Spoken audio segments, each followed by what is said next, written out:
আয়নার আজকাল মনে হয় তার জন্মস্থান নিশিখালীতে দামামা বাজিয়ে সীতার আগমন হতো। ভোরের আলো ফোটার আগে ধানের শীষে জমে থাকা শিশির বিন্দুগুলো যখন আয়নার পায়ের গোড়ালি চুয়ে যেত, তখন বনু শীতলতা শিরদাঁড়া দিয়ে নেমে যেত। গ্রামের সেই শীত ছিল হিমে ভেজা মাটির গন্ধ মাখা, নিঃশ্বাসের সাথে ফুসফুসে ঢুকলে ভেতরটা জুড়িয়ে যেত। কিন্তু আহমেদ নিবাসের এই তিনতলার চিলেকোঠায় শীতের রূপটা একদম আলাদা। এখানে কুয়াশা দোআঁটে, ধূলিকণার সাথে মিশে ধূসর পর্দার মতো জানালার কাছে লেপ্টে থাকে। শহরের এই রুক্ষ হিমাঙ্ক মানুষের হাড়ের ভেতর সূক্ষ্ম সূচের মতো বিধতে থাকে। প্রথম দিন যখন আয়না এই বাড়িতে পা রেখেছিল, পৌষ তখন কেবল জেগে বসতে শুরু করেছে। রোদ ছিল, কিন্তু তাতে কোনো উত্তাপ ছিল না। সেই নতুন পরিবেশে আয়না ছিল নিজের অস্তিত্বের মতোই বিবর্ণ। আজ ৩ সপ্তাহ পর শীত আরো গাঢ় হয়েছে। এখন মাঘের মাঝামাঝি। ভোরের দিকে জানালার গ্রিলগুলো এতটাই হিম হয়ে থাকে যে হাত দিলে মনে হয় বরফ ছোঁয়া লাগছে। চাঁদ থেকে ভেসে আসে হাড় কাঁপানো বাতাস। প্রকৃতিতে ঋতু বদলায়নি, কিন্তু তার মেজাজ বদলেছে। বাতাস এখন থমথমে ও ভারী। মেঘেরা এখন আর ছন্নছাড়া নয়, বরং নিরেট সীসার পাতের মতো আকাশের গায়ে সিটে আছে। রোদ ওঠে দেরিতে, আর যখন ওঠে তখন তার ম্লান আলোয় শহর অদ্ভুত বিষণ্ণতায় ডুবে থাকে। এইসব চিন্তাধারা এসে স্থির হয় এক বিন্দুতে: এই প্রাণহীন শহর আয়নার পছন্দ হয়নি। তাও সময় থেমে থাকেনি। এই ২১ দিনের আয়নার প্রতিদিনের রুটিনটা একটা ঘড়ির কাঁটার মতো নির্দিষ্ট, যাকে বাঁধা পড়ে গেছে। প্রথম কয়েকটা দিন সে খুব ভোরে জেগে উঠত। মাহিরের অফিস যাওয়ার আগে তার নাস্তা বা চায়ের তদারকি করার একটা যান্ত্রিক তাগিদ ছিল তার ভেতর। এখন আর তা করা হয় না। আয়না চোখ মেলে পাশে তাকিয়ে দেখল কেউ নেই। মাহিরের বালিশটা তার জায়গায় থেকে একটুও নড়েনি। মাহির এমনই, সে খুব গুছিয়ে ঘুমায়। বালিশের বাজ পর্যন্ত নষ্ট হয় না। আয়না হাত বাড়িয়ে পাশের সেই খালি জায়গাটা চুয়ে দেখে বিছানার সেই অংশটা এখন একদম ঠান্ডা। মাহিরের শরীরের অবশিষ্ট উত্তাপটুকুও মাঘের শীত শুষে নিয়েছে। প্রতিদিনের মতো আজও আয়না বিছানা ছেড়ে নামলো। তার পরনে একটা মোটা চাদর। সে ধীর পায়ে বাথরুমে গিয়ে মুখে ঠান্ডা পানির ঝাপটা দিল। ফ্রেশ হয়ে সে টেবিলটার সামনে গিয়ে দাঁড়ালো। মাহিরের দেওয়া নতুন আলমিরাটা ঘরের কোনায় এক নীরব প্রহরীর মতো দাঁড়িয়ে আছে। কাপড় পাল্টে আয়না জানালার ভারী পর্দাটা সরিয়ে দিল। কুয়াশার আস্তরণ কিছুটা পাতলা হয়েছে, কিন্তু রোদ ওঠার নাম নেই। সে এক কাপ চা বানালো নিজের ছোট্ট ইলেকট্রিক কেটলিতে। মাহির গত সপ্তাহে এটি তার জন্য নিয়ে এসেছে, যাতে তাকে বারবার নিচে নামতে না হয়। চা শেষ করে আয়না চাদরটা গায়ে ভালো করে জড়িয়ে নিল। এখন তাকে নিচে নামতে হবে। নিচের ডাইনিং টেবিলে বসে মিনি ও দিনা পড়ছে। মিনি ও দিনা দুজন যমজ। মিনি তাকে দেখে হেসে দিল। উম, বইয়ের পিছনে মুখ লুকিয়ে ইশারায় কথা বলল। দিনা ফিরেও তাকালো না। প্রথম দিন দিনার সাথে তার দেখা হয়নি। সে বান্ধবীর জন্মদিন উপলক্ষে বাইরে ছিল। যমজ অলিখিত নিয়ম অনুযায়ী মিনি ও দিনা একে অপরের সম্পূর্ণ বিপরীতমুখী। তাও আয়না দিনার তৃষ্ণার তেমন কারণ খুঁজে পায় না। রহিমন বুয়া গজগজ করতে করতে একটা ট্রেতে করে চা নাস্তা নিয়ে এসে আয়নার হাতে ধরিয়ে দিল। মিনি আগের দিনাকে নাস্তা দিয়ে আসতো, কয়েকদিন ধরে আয়নাকে তা করতে হচ্ছে। সাহেরা বানু সকালে জলখাবার বিছানাতেই সারেন। আয়নাকে ঘরে ঢুকতে দেখে তিনি মহাবিরক্ত হওয়ার মতো বললেন, কয়টা বাজে? আমিনা আমিনা কাইয়া বেহুশ হইলে তো কারো টনক নড়ত না। এই হলো জীবন। আয়না খাবার এগিয়ে দিয়ে বলল, 10 মিনিট এদিক সেদিক হলে কেউ জ্ঞান হারায় না দাদি। হ, তুমি তো সব জানো। জ্ঞানের ভান্ডার তুইলা আনছে আমার সাদাসিধা নাতি। খুব সাদাসিধা। একদম টেস্ট দিয়া কথা বলবা না নাতবউ, লাকে একটা আমার মাহির। আমি দ্বিমতটা করলাম কোথায়? আপনি খেয়ে নিন আগে, ওষুধ সময় চলে যাচ্ছে। সবসময় স্বামীর কথা মতো চলবা। হাজারবার বলছি, তার মহব্বত করবা, সেবা সেবা করবা, তাইলেই দেখবা তোমার মাথায় তুইলা রাখবে সে। সাহেরা বানুর সংসার ১০১ কোর্স আয়না দ্বিতীয় দিন থেকেই করছে। বিদ্যা এই যাবৎকালে সব কৌশল তাকে শিখিয়ে দিয়েছেন। নিজের জ্ঞানে তার সন্দেহ নেই, তবে ছাত্রীটি অত্যাধিক অপদার্থ।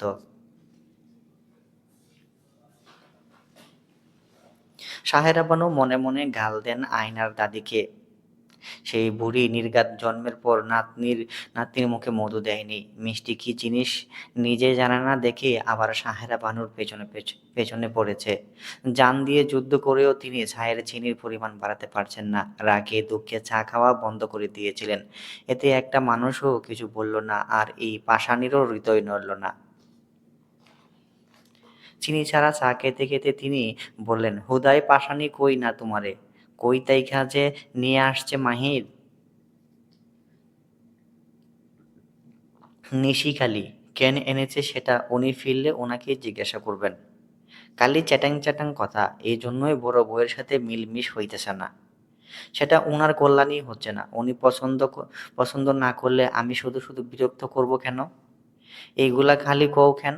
কেমন ধারার কথা এইসব? এইটা তোমার সংসার না? আয়না কোনো উত্তর দিল না। সাহেরা বানু বললেন, মাহির কি খাইয়া গেছে? ভোরবেলা চলে গিয়েছিল। সাহেরা বানু কড়া কথা বলতে গিয়েও বললেন না। ওনার হতাশ লাগছে। আজকালকার মেয়েরা এমন কেন হলো? আজকে তার পছন্দের তরকারি রাইন্দো কেমন? আয়না মাথা নাড়ল। জানো তো কি বালা পায়? আয়না চুপ করে তাইকা বলল, সবই তো খায়, বিশেষ পছন্দ নেই তেমন। সাহেরা বানুর মুখ অন্ধকার হয়ে গেল। আয়না আবার বলল, এবং রান্নাঘরে যাওয়া আমার জন্য নিষেধ। চাচি রাগ করেন। সাহেরা বানু শক্ত গলায় বললেন, নাথ বউ, তুমি যাও তো যাও। ওষুধ দিব না? না, তুমি বরং বিষ দাও আমারে, পাষাণী কোনহানকার।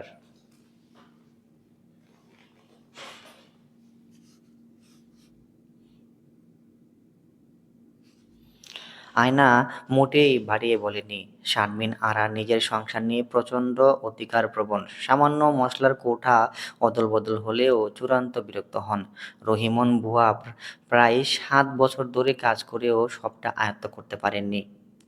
বিয়ের দ্বিতীয় দিন আয়না তখনও বাড়ির নিয়মকানুন বুঝে ওঠার চেষ্টা করার নিয়ত করেছে। সেদিন খুব ভোরে সে রান্নাঘরে গিয়েছিল। ভেবেছিল ছোটখাটো কোনো কাজে সাহায্য করে শুরু করবে।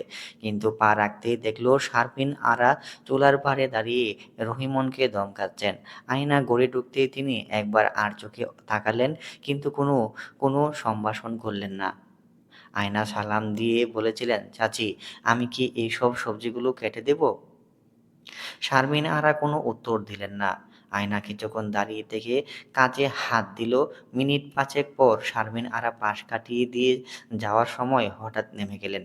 তিনি আয়নার দিকে তাকালেন না, বরং রহিমন বুয়ার দিকে ঝুঁকে কর্কশ স্বরে বললেন, রহিমন, চোখ কি ফেলে রেখেছিস? এই ঢেঁড়স সাইজের আলু কি কি তোর বাপের বাড়ি রান্না করবি? পাতে যদি এমন ডেডপ সবজি পড়ে, তবে ওই তালা কি আমার মাথায় ভাঙবে? সবাই জমিদারি কায়দায় কাজ করতে চায়, অথচ কাটার শ্রী নেই। আয়না দীর্ঘশ্বাস ছেড়ে উঠে আসে। সংসার করতে এসে ধৈর্য পরীক্ষা দিতে হয়নি এমন নারী বাংলার বুকে বিরল বটে।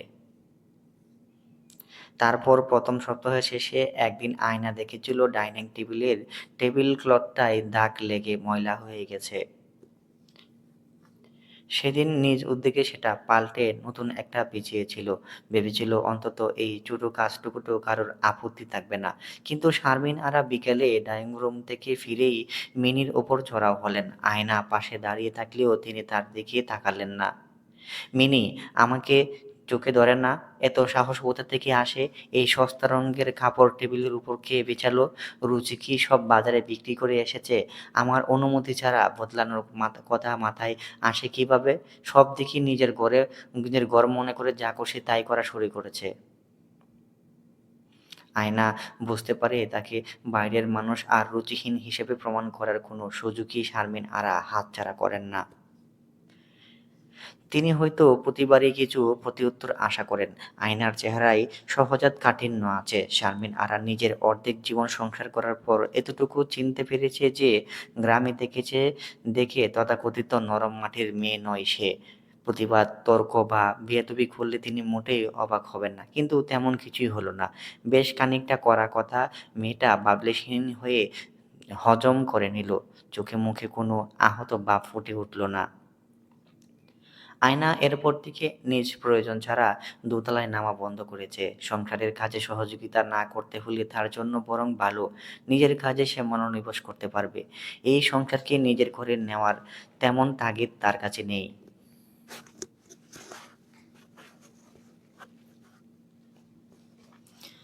তাও কিভাবে যেন দাদিকে খাবার দেওয়ার দায়িত্বটা মিনি তাকে হস্তান্তর করে দিল।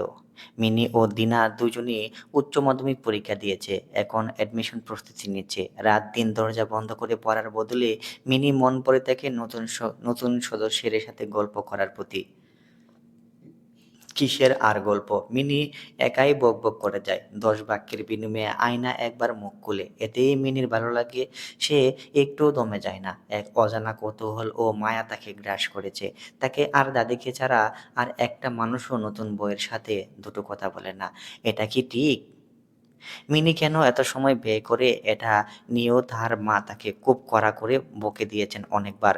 মিনি আড়ালে লুকিয়ে টুকিয়ে বেশি যেত, কিন্তু তার ঘরের শত্রু বিভীষণ মাকে বলে দিয়েছে, দিনা দিনা দিনা মিনির ইচ্ছে করে সব চুল ছেড়ে নিচ্ছে।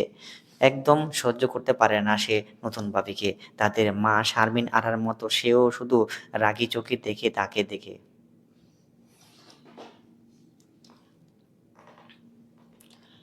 এই তো সেদিন বিকালে ম্লান আলো চিলেকোঠার মেঝেতে এসে পড়েছে। আয়না নিজের কয়েকটা সুতির শাড়ি ভাঁজ করে রাখছিল। ঘরটা একদম নিস্তব্ধ, কেবল তার পদচারণা ছাড়া আর কিছুই নেই। তখন মাহির ঘরে ঢুকলো। অন্যান্য দিন মাহির ঘরে ঢুকে সরাসরি হাত মুখ ধুতে চলে যায় অথবা টেবিলে গিয়ে বসে, কিন্তু আজ সে দরজার কাছে এসে কিছুক্ষণ স্থির হয়ে দাঁড়িয়ে রইল। তার হাতে একটা ছোট্ট নীল মখমলের বাক্স। মাহিরের চেহারায় এক ধরনের অস্বাভাবিক আড়ষ্টতা। সে যেন কোনো একটা যুদ্ধের প্রস্তুতি নিয়ে ঘরে ঢুকেছে।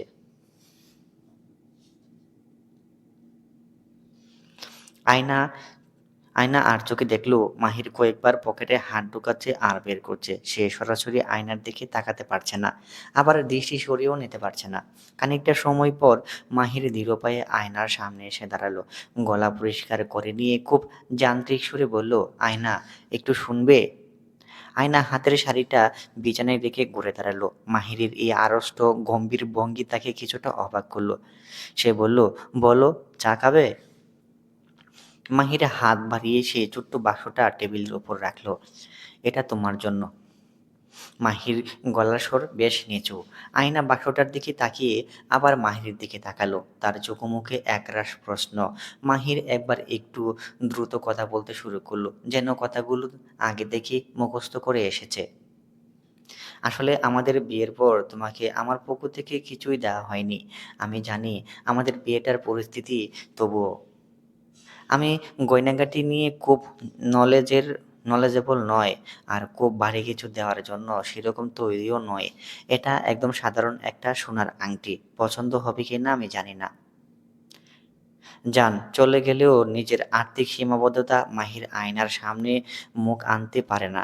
যতই সে বাস্তবতা নিয়ে সতর্ক করে নিয়ে আসুক না কেন মেয়েটাকে, সীমাবদ্ধতা স্বীকার করা সবসময় সহজ হয় না। আয়না বিস্মিত হলো, আলতো করে বাক্সটা খুলল। ভিতরে খুব সরু একটা সোনার ব্র্যান্ড, যার মাঝখানে ছোট্ট একটা নকশা করা। আংটিটা দেখতে ক্লাসিক হলেও একদম ছিমছাম। আয়না এক মুহূর্ত সেটার দিকে তাকিয়ে থেকে মাহিরের দিকে চাইল। এসবের আসলে কোনো দরকারই ছিল না। আয়না খুব শান্তভাবে বলল, যেভাবে আমাদের বিয়েটা হলো সেখানে এসব লৌকিকতা না থাকলেও আমি কিছু মনে করতাম না। তুমি এখন উম খামাখা টাকা খরচ করতে গেলে কেন? মাহির হঠাৎ আয়নার কাছে এসে দাঁড়ালো। তার চোখে এক ধরনের বিষণ্ণতা খেল করছে। সে আর্দ্র স্বরে বলল, এটা আমি কিনে আনিনি আয়না, এটা আমার মায়ের আংটি। মার খুব প্রিয় ছিল এটা। এতদিন এটা আমার আলমারিতে ড্রয়ারে তালাবদ্ধ ছিল। আজ সকালে হঠাৎ মনে হলো এটা এখন তোমার হাতেই থাকা উচিত। আয়না থমকে গেল। আংটিটা গুরুত্ব মুহূর্তে কয়েক গুণ বেড়ে তার কাছে কয়েক গুণ বেড়ে গেল তার কাছে। সে খানিকটা অপ্রস্তুত হয়ে মাথা নাড়ল। "না, তাহলে এটা আমি নিতে পারব না। এটা তোমার মায়ের প্রিয় শেষ স্মৃতি। নিশ্চয়ই তোমার কাছে এটার আবেগ অনেক বেশি। আমার মতো মানুষকে এমন অমূল্য জিনিস দিয়ে তোমার মায়ের স্মৃতিকে ছোট করবে না। এটা তোমার। তোমার কাছেই রাখো।" মাহির এক মুহূর্ত থমকাল। তারপর দৃঢ়ভাবে মাথা নেড়ে বলল, "না, আমি চাই এটা তোমার কাছেই থাকুক। আমি তোমাকে এটা দিয়েছি মানে এটার উপর এখন তোমারই অধিকার।" আয়নাকে অস্বস্তিতে পড়তে দেখে সে বুঝিয়ে বলল, "এই আংটিটাকে আমার আমানত ভাবতে পারো। আয়না, তুমি এটাকে রাখলে আমি শান্তি পাবো।"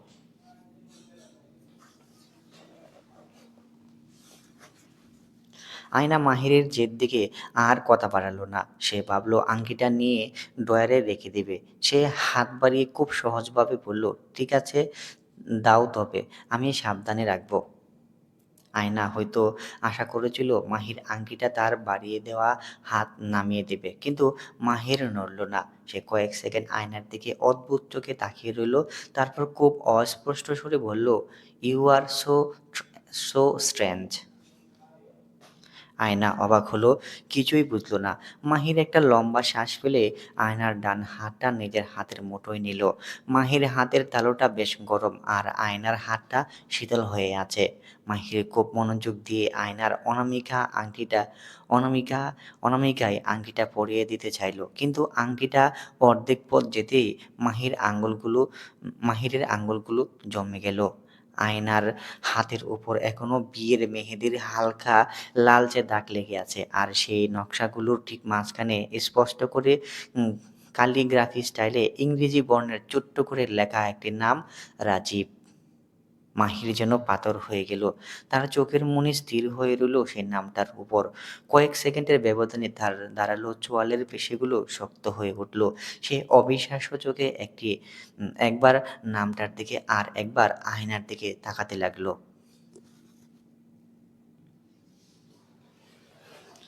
আয়না দেখল মাহির একদম থমকে গেছে। সে কোনো কারণ খুঁজে পেল না।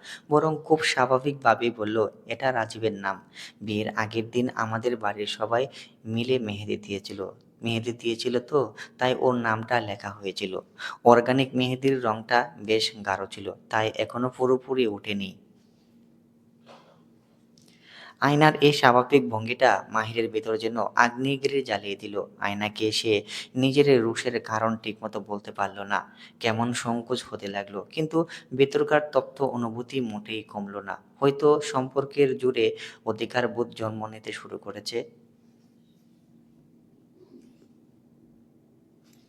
সে কয়েকবার বিদঘুটে নামটা মোছার হাস্যকর চেষ্টা করল। আয়না মাহিরকে তুচ্ছ বিষয়ে চিন্তিত দেখে অবাক হলো। এ আর এমন কি? কিন্তু ভদ্রলোক বেশ গম্ভীর। সে ভ্রু কুঁচকে আয়নার হাতের দিকে তাকিয়ে রইল। বিরক্তিতে তার কপালের চামড়ার ভাঁজ পড়েছে। আয়নার হঠাৎ ইচ্ছে করল তার হাত লাগিয়ে ললাটরেখা সরল করে দিতে। কিন্তু বুদ্ধিমতী মেয়ের মতো সে ইচ্ছা সন্তর্পণে দমন করল। মাহির আবারও কয়েকবার বৃদ্ধাঙ্গুলি দিয়ে আয়নার হাতের তালু ঘষে দিল। এতে কিছু বদলালো না। আয়না তার অদ্ভুত কার্যক্রম দেখতে লাগলো। হাত যেন টান দিয়ে নিয়ে নেবে সে উপায়ও নেই। ভদ্রলোক বেশ গম্ভীর মুখ নিয়ে দাঁড়িয়ে আছেন। ঘষতে ঘষতে নাজুক শীতল ত্বকে উষ্ণতা ছড়িয়ে যাওয়ার পরেও মাহিরের মনোবাসনা পূর্ণ হয় না। আর না হয় তাদের ধৈর্যের অন্ত। আয়না হতাশ স্বরে বলে, "এভাবে হাত ঘষলে কোনো লাভ নেই মাহির। রং উঠবে না? কী করলে উঠবে তবে? এক্ষুনি উঠানো খুব প্রয়োজন? সময়ের সাথে যাক।" "জি, তোমার হাতে অন্য কারো নাম দেখে আমার প্রচণ্ড অস্তুতি হচ্ছে আয়না।" আয়না সে কথা শুনে যেন বিষম খেল। অবকটে এসব কথা হুটহাট কী করে বলে ফেলে মাহির? আর কেনই বা বলে? এমনটা কি হওয়ার ছিল না নাকি?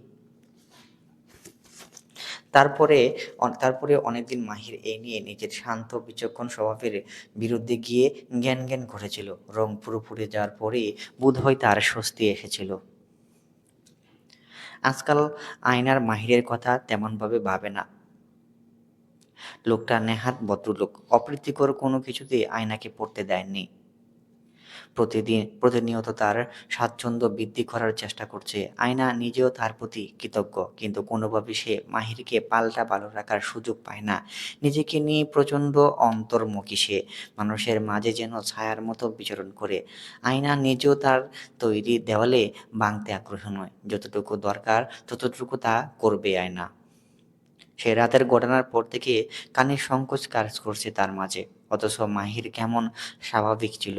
আয়নার অদ্যপান্ত জেনে জেনে নিয়ে তার সামনে তুলে ধরেও এমন কিছু করেছিল যেন কিছুই করেনি সে। আয়না অত সব ভাবতে চায় না। ল্যাপটপ খুলে কাজ কাজ নিয়ে বসবে এমন সময় সিঁড়িতে পদচারণা শুরু হয়ে যায়। এরকম ভারী শব্দের মালিক আয়নার গৃহস্বামী ছাড়া আর কেউ নয়। মাঘের রাতগুলো খুব দ্রুত নিঝুম হয়ে আসে। চিলেকোঠার ছাদমুখী জানালার ওপাশে ঘন কুয়াশা চাদরের মতো লেপ্টে আছে। শেষ শৈত্যপ্রবাহের সংকোচ কিনা কে জানে। মাহির ঠান্ডা বাতাস রোধ করার জন্য ঘুমানোর আগে মোটা মোটা চাদর ঢাকিয়ে দেয় সেখানে। আয়না বিছানায় বসে ল্যাপটপে তার কাজগুলো শেষ করার চেষ্টা করছিল। ঘর আধো অন্ধকার, ল্যাপটপের নীলচে আলো আয়নার তীক্ষ্ণ চেহারায় এসে পড়ছে। তখনই সিঁড়িতে সেই চেনা পদধ্বনি শোনা গেল, গম্ভীর, মন্তর আর ছন্দবদ্ধ। মাহির অফিস থেকে ফিরেছে। আয়না কেন জানি এই মুহূর্তে মাহিরের মুখোমুখি হতে চাইল না। দ্রুত ল্যাপটপটা বন্ধ করে সাইড টেবিলের উপর রাখলো। তারপর কম্বলটা টেনে গা ঢেকে শুয়ে পড়ল। চোখের পাতা বন্ধ করে সে গভীর ঘুমের ভান করল। মাহির ঘরে ঢুকলো। আয়না চোখ বুজে থাকলেও তার প্রতিটা ইন্দ্রিয় এখন সজাগ। সে শুনতে পেল মাহির তার ব্যাগটা টেবিলের উপর রাখলো। তারপর গড়ে কোলে কট করে রাখলো ড্রেসিং টেবিলে। গলার টাই আলগা করে ঝুলিয়ে রাখলো। মাহির খুব শব্দহীনভাবে চলাফেরা করে, যেন ঘরের ঘুমন্ত মানুষটার কোনো ব্যাঘাত না ঘটে। আয়না অনুভব করলো মাহির গ্লাসে পানি ঢালছে।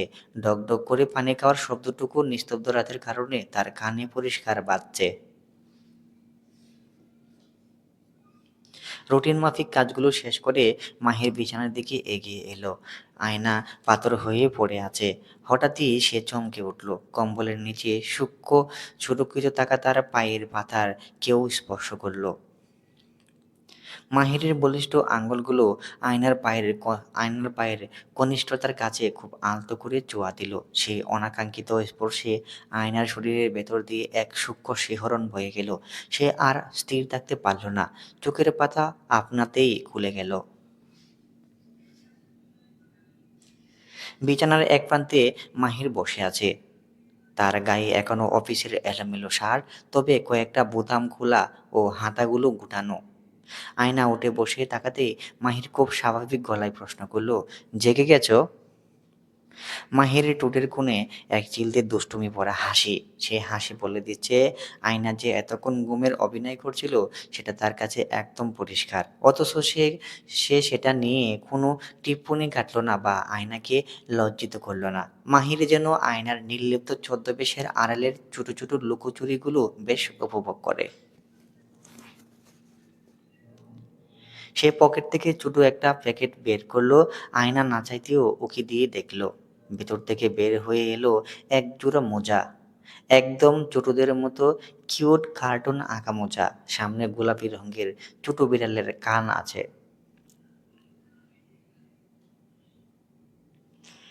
তোমার হাত পা সবসময় ঠান্ডা হয়ে থাকে আয়না, এই শীতের খালি পায়ে থাকলে তো অসুখ বাঁধবে।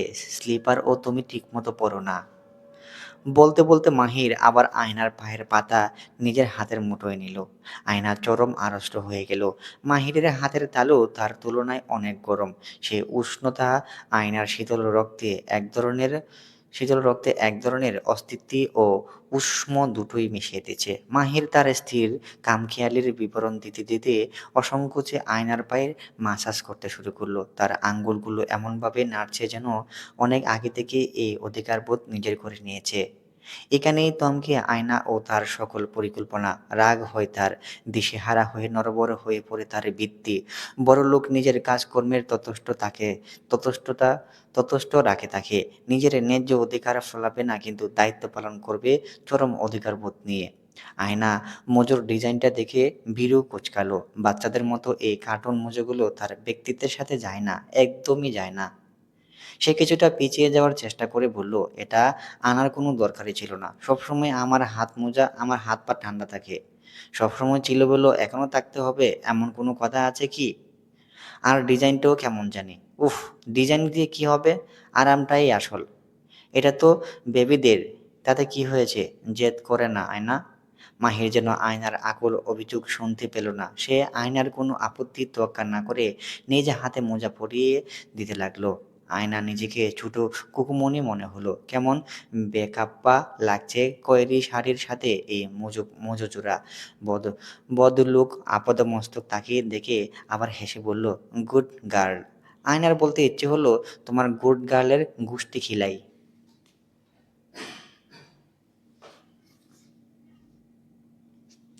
কিন্তু তাতে ইনি আবার দুঃখ পেতে পারেন।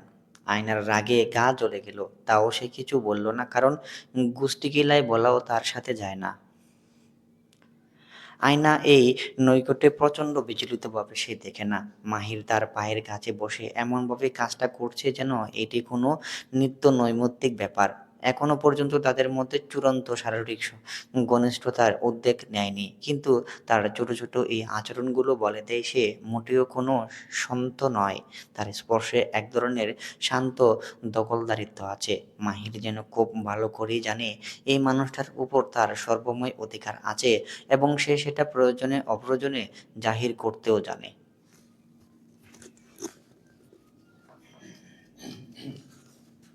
মোজা পরানো শেষ করে মাহির আয়নার পায়ের পাতার উপর একবার আলতো চাপ দিল। সেই স্পর্শটা অর্থহীন নয়। আয়না দেখল মাহির আবার সে অদ্ভুত শান্ত দৃষ্টিতে তার দিকেই তাকিয়ে আছে। মাহিরের শীত মাহিরের মাঘের শীতের মাঝেও আয়না তখন মনে হলো এই ঘরের তাপমাত্রা হুট করেই অনেকটা বেড়ে গেছে। সে মাহিরকে কাছে আসার সুযোগ দিল না। আগে অভিজ্ঞতা থেকে ঢের শিক্ষা হয়েছে তার। আয়না মুখ ঘুরিয়ে নিল। মাহির ও বিছানা থেকে উঠে দাঁড়ালো না। সে আধশোয়া হয়ে বসে আয়নার দিকে তাকিয়ে রইল। তার চোখে মুখে অদ্ভুত প্রশান্তি। "সারাদিন কেমন কাটলো তোমার? নিচে সবাই কি ঠিকঠাক ব্যবহার করছে তোমার সাথে?" আয়না একটু নড়েচড়ে বসল। সে জানে এই বাড়ির শারমিন আরা আর সাহেরা বানু শা শারমিন আরা বা সাহেরা বানুর সাথে তার সমীকরণ মাহিরের সম্পূর্ণ অজানা নয়। কিন্তু সে চায় না মাহিরের সামনে নিজেকে একজন অভিযোগকারী হিসেবে তুলে ধরতে। পৃথিবীর কোনো পুরুষই নিজের পরিবারের বিরুদ্ধে নেতিবাচক কথা মেনে নিতে পারে না। ঘটনা বিন্দু থেকে সিন্ধুতে গড়ায় ও স্ত্রীর জীবন কঠিন হয়ে যায়। সে ছোট করে উত্তর দিল, "খুব একটা খারাপ না। তোমার চাচী নিজের ঘর-সংসার নিয়ে খুব সচেতন। আমি খুব একটা ওনার কাজের মাঝখানে যাই না, তাই অশান্তি খুব একটা সুযোগ নেই।" আয়নার সুরে নির্লিপ্ততা। মাহির শুনে কিঞ্চিৎ হাসল। সে বোধহয় বুঝে নিয়েছে আয়না এই বাড়িতে কিছুটা ব্রত হয়ে টিকে আছে। সে হয়তো আশা করেছিল আয়না তাকে পাল্টা কিছু জিজ্ঞাসা করবে। তার দিনটা কেমন কাটলো, অফিসে কোনো দখল গিয়েছে কিনা। কিন্তু আয়না নিশ্চুপ। তার মাহিরের ব্যক্তিগত বা পেশাগত জীবন নিয়ে ন্যূনতম কৌতূহলও নেই। সে কেবল জানালার দিকে তাকিয়ে রইল। মাহির কিছুক্ষণ অপেক্ষা করল ফিরতি প্রশ্নের জন্য। যখন দেখল আয়না পুরোপুরি মৌনব্রত ধারণা করেছে, তখন সে নিজের ভিতরে একটি চিমটি হতাশা চাপা নিয়ে চিমটি হতাশা চাপা নিয়ে বিছানায় ছেড়ে উঠল। "কিন্তু ঠিক আছে, ঘুমানোর চেষ্টা করো। অনেক রাত হলো।" মাহিরের গলার সুর এবার কিছুটা গম্ভীর। সে ড্রয়ার থেকে টাওয়াল আর কাপড় নিয়ে বাথরুমের দিকে এগুলো। আয়না দেখল মাহির বাথরুমে যাওয়ার আগে একবারও পেছনে ফিরে তাকালো না। সে ভাবল ১১ দিন ২০ ঘন্টা হয়ে গেছে, তাও মেয়েটা স্বাভাবিক হওয়ার নাম নিচ্ছে না। বাথরুমের দরজা বন্ধ হওয়ার শব্দে আয়নার তন্দ্রা ছুটে গেল। মাঘের মধ্যরাতে সে পানির শব্দ শুনতে লাগলো।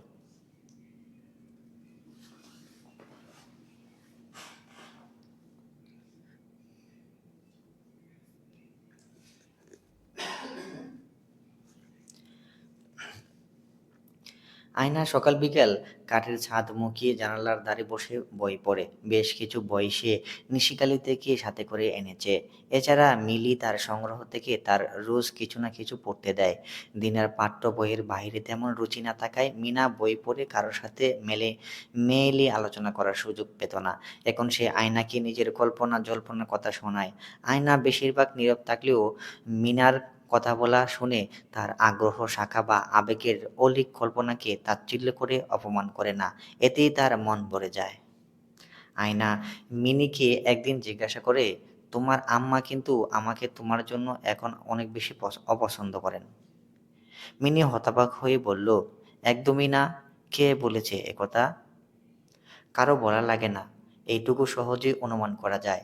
শতবারণ সত্ত্বেও তুমি বারবার উপরে আসো। মাঝে মাঝে আমার জন্য তর্কও করে ফেলো। বোনের সাথেও ঝগড়া করছো এ নিয়ে। মিনি তীব্র প্রতিবাদ করে বলল, ভাবি তোমাকে নিয়ে মোটেও না। দিনার সাথে সবসময় আমার ঝামেলা হতো। সে নিজেকে মনে করে সর্বগুণ সম্পর্ক সর্বগুণ সম্পন্ন আর আমাকে ভাবে অসন্তুষ্টা। অষ্টরম্ভা। স্কুলেও এমন এমন নাক উঁচু করে চলত। আমাকে নিয়ে শুধু বিচার দিয়ে বেড়ায়। মার রাগ কমছে না হয়তো এটা দেখে যে অ অন্য আর কেউই বা এ ব্যাপারে রেগে নেই। সব স্বাভাবিকভাবে মেনে নিয়েছে। বাড়ির মানুষেরা তার সাথে সহমত না হলেও মা রেগে যায়। বাবা তো আছেই। এমনকি দাদি বুড়িটাও এখন তোমাকে পছন্দ করে। সে তো আর সরাসরি বলবে না। মাহির ভাইয়া ছাড়া আর যাকেই তার ভালো লাগে তার সাথে ক্যাঁক ক্যাঁক করে সারাদিন। আয়না কৌতূহলী হয়ে প্রশ্ন করল, কেন? তোমার ভাইয়ার সাথে ব্যতিক্রম কেন? শুধু মাহির ভাইয়া দাদির বুড়ির কাছে স্পেশাল। ইভেন রায়হান ভাইয়া বা রামিনকেও সমান গুরুত্ব দেয় না। এটা নিয়েও সবসময় মা রেগে থাকে। কিন্তু কেন? কি জানি। রায়হান ভাইয়া বলে চাচ্চু নাকি দাদি বুড়ির প্রিয় ছেলে ছিল তাই দেখে। আমার মনে হয় মেবি মাহির ভাইয়া অরফ্যান এর জন্য। সব সবারই তো অরফানদের জন্য মায়া হয়, তাই না? আয়না কিছুক্ষণ চুপ থাকল। এতিম শব্দটির ভার অনেক। মাথায় বটবৃক্ষের মতো মা বাবার ছায়া না থাকলে জীবন পর্বতের মতো ভারী মনে হয়। গলার কাছে সারা জীবনের মতো দুঃখগুলো দলা পাকিয়ে থাকে। মাহিরের জীবনও কি তাহলে এভাবেই কেটেছে? আয়না বেশি প্রশ্ন করে না। মিনি যেতে যেতে দেয়। সে টুকটাক ঘর গোছাতে থাকে। একটা ফুলদানি হলে বেশ হতো। বিছানার মাথার উপরের দেওয়ালটা ফাঁকা। সেখানে কিছু ফটো ফ্রেম লাগালে চমৎকার হতো। ধীরে ধীরে চিলেকোঠায় পুরোটা সময় কাটানো কিছুটা কঠিন হয়ে পড়ে আয়নার জন্য। মাহির তাকে ফোন কল করে মাঝে মাঝে মুখস্থ বলি আওড়ানোর মতো জিজ্ঞাসা করে কিছু লাগবে কিনা। আয়নাও যান্ত্রিকভাবে নেতিবাচক উত্তর দেয়। নিয়মিত একান্তের একঘেয়েমি থেকে অবসাদ জন্ম নেয়। আয়না তখন চোখ বুজে কল্পনা করে তার ফেলে আসা নিশিকালীকে। কল্পনায় সে দেখতে পায় কেউ কুপুতি নদীটাকে সেই কুপতি নদীটাকে এখনো নিশ্চয়ই কুয়াশার পাতলা চাদর সরিয়ে নদীটা অলসভাবে বয়ে চলেছে। ঘাটে বাঁধা ডিঙ্গি নৌকাগুলোর গায়ে ঢেউর মৃদু চলাচলানি শব্দ শোনা যাচ্ছে। নদীর পাড়ে মাইলের পর মাইল সাদা কাশবনের দোলনার নান্দনিক দৃশ্য দেখা যাচ্ছে। আয়নার স্মৃতিতে গোধূলির আলোয় যখন আকাশটা আবির রঙের হয়ে যেত তখন সাদা কাশবনগুলো রূপলি আভা চড়াতো। মাঝে মাঝে আয়নার মনে হয় সে যেন এখনো বাড়ির কাছে পুকুর ঘাটে শেওলা ধরা সিঁড়িতে পা ডুবিয়ে বসে আছে। পানির সেই হিমশীতল স্পর্শ তার সারা শরীরে এক অদ্ভুত প্রশান্তি ছড়িয়ে দিচ্ছে। বাড়ির পিছনে সে অন্ধকার বাঁশঝাড় যেখানে দিয়ে বাতাস বয়ে গেলেই বাঁশির মতো শব্দ হতো। গভীর রাতে হাজার হাজার জোনাকির সেই মিটিমিটি আলো যা দেখে মনে হতো আকাশটাই যেন নিচে নেমে এসেছে। শহরের সেসব দেখা আর সম্ভব কোথায়? নিশিকালিতে মেঠোপথ ধরে উত্তরে কিছুক্ষণ দিগন্তজোড়া সরষে ক্ষেত ছিল। এত সুন্দর ছিল যে মনে হতো হলুদ রঙের সেই সমুদ্র রোদের সাথে পাল্লা দিয়ে হাসছে। বাতাসের ঝাপটায় যখন সেই হলুদের ঢেউ খেলে যায় তখন তার জাজালো সুবাসের নাক ভরে ওঠে।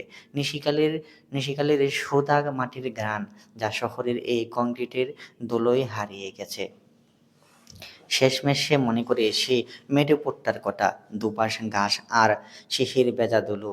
ভোরের সূর্য পূর্ব আকাশে উঁকি দিত, তার গাছতলার দীর্ঘ ছায়াগুলো আলপথের উপর লম্বা হয়ে শুয়ে থাকত। ডালিম তলায় দাঁড়িয়ে যখন সে আকাশ দেখত, সেই নীলটা ছিল আদিগন্ত, কোথাও কোনো দালানের বাধা ছিল না।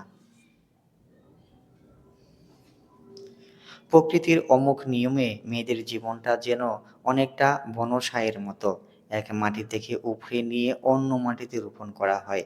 বিয়ের লগ্নটি আসার সাথে সাথে তাদের আজন্ম লালিত শিকড়গুলো টেনে হিসড়ে উপড়ে ফেলতে হয়। নিয়ম হলো নতুন ডালপালায় অন্য এক উঠানকে ছায়া দিতে হবে, সমৃদ্ধির বরদান দিয়ে সমৃদ্ধির বরদান দিয়ে আজীবন সবুজ করে রাখতে হবে অচেনা এক গৃহকোণকে। কিন্তু শিকড় উপড়ে ফেলার সে রক্তকরণ শব্দহীন হয়। আয়না সম্ভবত তার শিকড়টা নিশিকালের উর্বর মাটির গভীরে ফেলে এসেছে।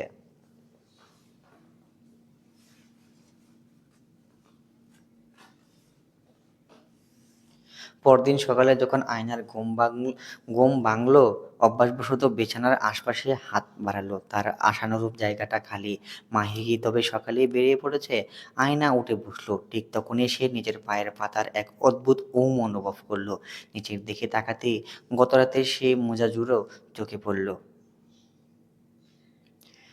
আয়না কিছুক্ষণ স্থির হয়ে মোজা দুটোর দিকে তাকিয়ে রইল। পড়তে আরামদায়ক হলেও ডিজাইনটা তার কাছে এখনো চরম হাস্যকর আর অনর্থক মনে হচ্ছে। তার মনে বিরক্তির দানা বাঁধল। মানুষটা কেন যে এমন অদ্ভুত দরকারি অদরকারি জিনিস কিনে আনে? অথচ আশ্চর্যের বিষয় হলো, বিরক্তির সত্ত্বেও সে মোজা জুড়ো খুলে ফেলল না। অবলীলায় ওভাবে পা ফেলে বিছানা থেকে নামল।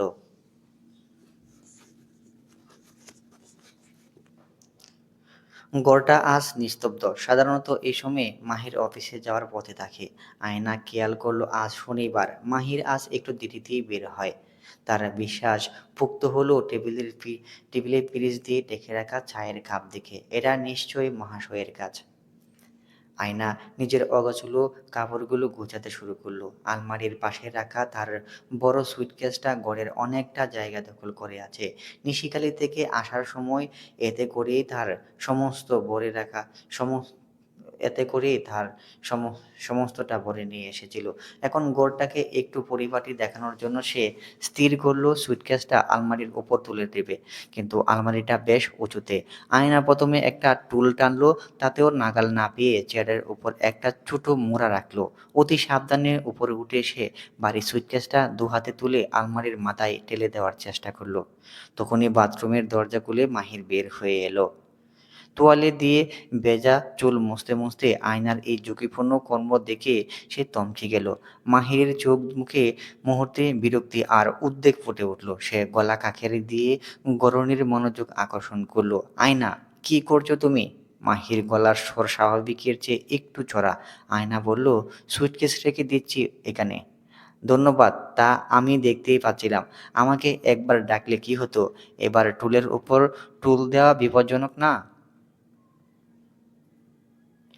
আয়না সুটকেসটা আলমারির কোণায় সেট করতে করতে ঘাড় ঘুরিয়ে শান্ত একগুঁয়ে গলায় বলল, আমি ঠিক আছি। এটুকু কাজ আমি নিজেই করতে পারি। সবসময় তোমাকে ডাকার প্রয়োজন দেখি না। আয়নার গলার শেষ চিরচেনা রক্ষণাত্মক সুর। সে কিছুতেই মাহিরের উপর নির্ভরশীল হতে চায় না। মাহির তোয়ালেটা কাঁধে রেখে অপ্রসন্ন মুখে দাঁড়িয়ে রইল। আয়না যখন কাজ শেষ করে নামার উপক্রম করলো, ঠিক তখনই তার আত্মবিশ্বাসের ১২টা বাজিয়ে অঘটনটা ঘটল। টুলের উপর থেকে পা নামতে গিয়ে হঠাৎই তার ভারসাম্য খানিকটা বিগড়ে গেল। নিচে থাকা টুলটা সামান্য নড়ে উঠতেই আয়না শূন্যে হাতড়াল। মাহির চোখের পলকে এগিয়ে এলো। আয়না মেঝের কাছে আগেই মাহির তাকে দুহাতে শক্ত করে ধরে ফেলল। আয়নার কোমরের নিচে চলে গেল মাহিরের বলিষ্ঠ দুই হাত। পতনটা তখনও ঠেকানো গেল না। মাহির তাকে তৎক্ষণাৎ ছেড়ে দিল না। সে আয়নাকে সাবধানে মেঝেতে দাঁড় করিয়ে দিতে এক মুহূর্ত সময় নিল। কতটা অবলীলায় তাকে মেঝে থেকে ইঞ্চিখানেক শূন্যে তুলে রেখেছে। যেন চোখের চোখে আঙ্গুল দিয়ে আয়নার ভুল দেখিয়ে দিচ্ছে। এর চেয়ে পরে গিয়ে হাত পা ভাঙলেও খুব খারাপ হতো না। ভদ্রলোক আবার নামিয়ে দিয়েও তার কোমর থেকে নিজের দুহাত সরাল না। পুরো ঘরটা এক লোহমায় নিতর হয়ে গেল। মাহির ভেজা চুলের জলবিন্দু আর শরীরের উষ্ণতা আয়নার স্নায়ুতে হেসে বিচ্ছে। আয়নার হৃৎপিণ্ড তখন দ্রুত লাফাচ্ছে, তবে সেটা কি কেবল আকস্মিক পড়ে যাওয়ার ভয়ে নাকি অনাকাঙ্ক্ষিত নৈকট্যে তার বোঝা দেয়। মাহিরও এক মুহূর্তের জন্য স্থির হয়ে রইল। কেউ কোনো কথা বলল না। এই নৈকট্য, এই নীরবতার মাঝে দুজনের নিঃশ্বাস, শব্দ সব মিলিয়ে এক অদ্ভুত ঘনীভূত টানটান উত্তেজনা তৈরি হলো। কেউ সরে গেল না, আবার কেউ এগিয়েও এলো না। আয়না নিজেকে ছাড়িয়ে পিছনে এলো। মাহির মাহিরের দিকে পিঠ দিয়ে বলল, চা চা দিব? মাহির বেশ উপভোগ করে এই অস্তুতি। সে সে কপট অভিযোগের সুরে বলে, আমি তো বললাম সেটা সাধছ। আয়না অপ্রস্তুত হয়ে বলে, তাহলে নাস্তা এনে দিব? মাহির কিছু বলার আগেই সে নিচের দিকে চলে যায়। মাহির সেদিকে তাকিয়ে মনে সে সদ্য ঘুম থেকে ওঠা আয়নার চেহারায় অগোছালো শ্রী ছিল। সাধারণ আয়না সাধারণত সবসময় নিজেকে শক্ত কুলসের নিচে গুটিয়ে রাখে, কিন্তু সেই মুহূর্তে তার রক্ষণাত্মক দেওয়াল খানিকটা দুর্বল হয়ে পড়ছিল। মাহিরের আয়নার চোখের দিকে তাকিয়ে মনে হলো একটা বিচিত্র অনুভূতির শিকার হতে হয়েছিল। আয়নার কাজলহীন চোখ দুটো ঘুমের আবেশে তখন খানিকটা ফোলা এবং রক্তাভ। অবাধ্য কয়েকটা চুল তার কপালের একপাশ বয়ে গালে এসে ঠেকেছে।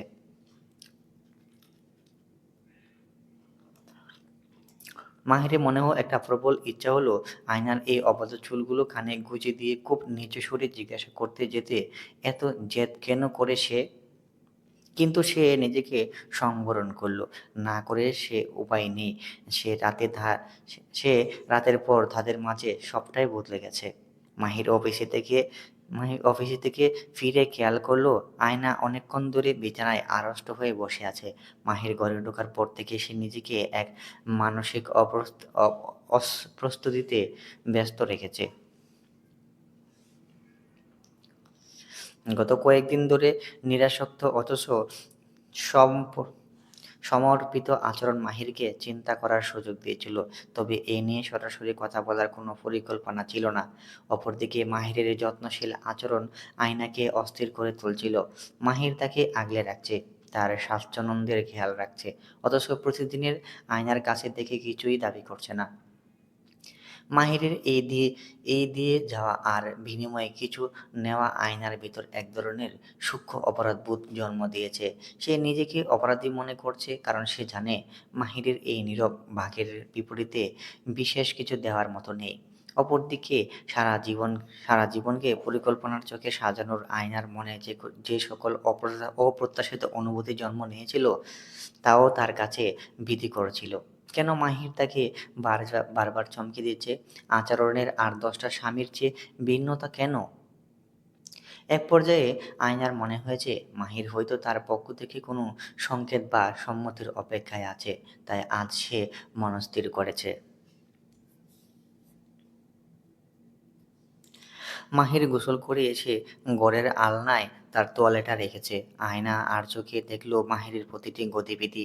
আজ সে অন্যদিনের মতো ল্যাপটপ খুলে বসেনি বা বই পড়ার ভান করেনি। সে বিছানার চাদরটা বারবার ঠিক করছে। মাহিরের উপস্থিতিতে নিজেকে একটু সহজ করার আপ্রাণ চেষ্টা করছে। শাড়িটা একটু এলোমেলো, এতেই লজ্জা তার দম বন্ধ হওয়ার মতো অবস্থা। তবে এই অবস্থাটা আর সে ঝুলিয়ে রাখতে চায় না। দায়িত্ব পালন করে মানসিকভাবে মুক্তি চায় মাহিরের কাছে। তার জন্মানোর অসহ্য অনুভূতিগুলোর কাছে। কিন্তু তার শরীরের আড়ষ্টতা মাহিরের চোখ ফাঁকি দিতে পারে না। কঠোর মনে শক্ত হয়ে বসে থাকাটা স্পষ্ট জানান দিচ্ছে সবটা। মাহির তোয়ালেটা রেখে আয়নার দিকে তাকালো। আয়নার এই অস্বাভাবিক আচরণ তার নজর যেন উম, আর আর চেয়েও এড়ানো না। সে দেখল আয়না কেমন পাথরের মতো মুখ ভান করে আছে, যেন কোনো অবাধ্য সাধনের প্রস্তুতি নিচ্ছে। মেয়েটা হয়তো নিজেও বুঝতে পারছে না মাহির নিজের মতো নিঃশব্দে বিছানার ওপর প্রান্তে এসে বসল, কিন্তু আয়নার দিকে কোনো ইশারা ইঙ্গিত করল না। সে কেবল নিজের ফোনটা হাতে নিয়ে কয়েকটা মেল চেক করতে শুরু করলো। মিনিট পড়ানো পার হয়ে গেল। ঘরের নীরবতা ক্রমেই অসহ্য হয়ে উঠছে আয়নার কাছে। মাহির কেন এগিয়ে আসছে না? কেন সে এই সুযোগটা নিচ্ছে না? আয়নার মনে হলো মাহির ইচ্ছে করেই তাকে এই অস্বস্তিকর অবস্থায় ফেলে রেখেছে। সে ভেবেছিল মাহির তাকে কাছে টানলে সে নিজেকে সম্পূর্ণ করে দায়মুক্ত হবে। কিন্তু কিন্তু মাহিরের এই নিষ্ক্রিয়তা তার ধৈর্য পরীক্ষা করছে। অবশেষে অবশেষে নীরবতা ভাঙল আয়না। তার গলা শুকিয়ে আসছিল। তবু সে বেশ রুক্ষ আর সোজা সোজা কণ্ঠে প্রশ্ন করল, তুমি কি আমার অনুমতির অপেক্ষায় করছো? মাহির ফুঁ রেখে চোখ সরিয়ে আয়নার দিকে তাকালো। তার চোখের দৃষ্টি এক ধরনের তীক্ষ্ণ কৌতূহল, তাও মনোক্ষুণ্ণতা ঢাকা যাচ্ছে না। সে সোজা হয়ে বসে শান্ত গলায় পাল্টা প্রশ্ন করল, অনুমতি? কিসের অনুমতি আয়না?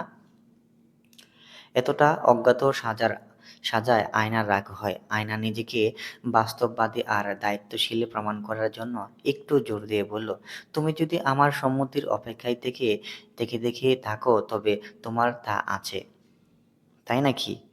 আয়না মাহিরের শুষ্ক তাচ্ছিল্য ধরতে পারল না। সে বলতে লাগলো, আমি জানি স্ত্রী হিসেবে আমার কিছু নির্দিষ্ট দায়বদ্ধতা আছে। আমি কখনোই তাতে বাধা দেব না। মাহিরের কাছে আয়নার কথাগুলো বরফের মতো শীতল। তার কণ্ঠে কোনো অনুরাগ নেই, নেই কোনো আকাঙ্ক্ষা। সে যেন এক চুক্তিনামা পাঠ করছে, যেন সে নিজেকে মাহিরের কাছে সঁপে দিতে রাজি কেবল কর্তব্য পালনের খাতিরে। তার এই অনুমতি দেওয়াটা অনেকটা করুণার মতো শোনালো। মাহির কয়েক মুহূর্ত একদম চুপ করে রইল। সারাদিনের দখলের সাথে দোতলার পারিবারিক নালিশের ঝামেলা সব মিলিয়ে তার চোয়াল শক্ত হয়ে এলো। কিন্তু সে রাগে চিৎকার করল না, বরং এক ধরনের শান্ত অবজ্ঞা নিয়ে হাসল। মাহির আয়নার দিকে একটু ঝুঁকে এসে বলল, তা বুঝতে আমার কোনো সমস্যা হচ্ছে না। আয়না অবাক হয়ে বলল, মানে? তুমি যেভাবে কোনো বলি প্রদত্ত শিকারের মতো আচরণ করছো, তাতে যাই হোক না কেন কর্তব্য পালন তুমি পিছপা হবে না তা আমি নিশ্চিত। আয়না অপ্রস্তুত হয়ে পড়ল। মাহিরের বিরক্তির কারণ সে ধরতে পারল না। সে তো সজ্ঞানে তার অধিকার মেনে নিচ্ছে। তবে মাহির কেন এমন করছে? সে ধরা গলায় বলার চেষ্টা করলো, আমি তো বৈবাহিক জীবনের তো এটাই স্বাভাবিক নিয়ম। নিয়ম?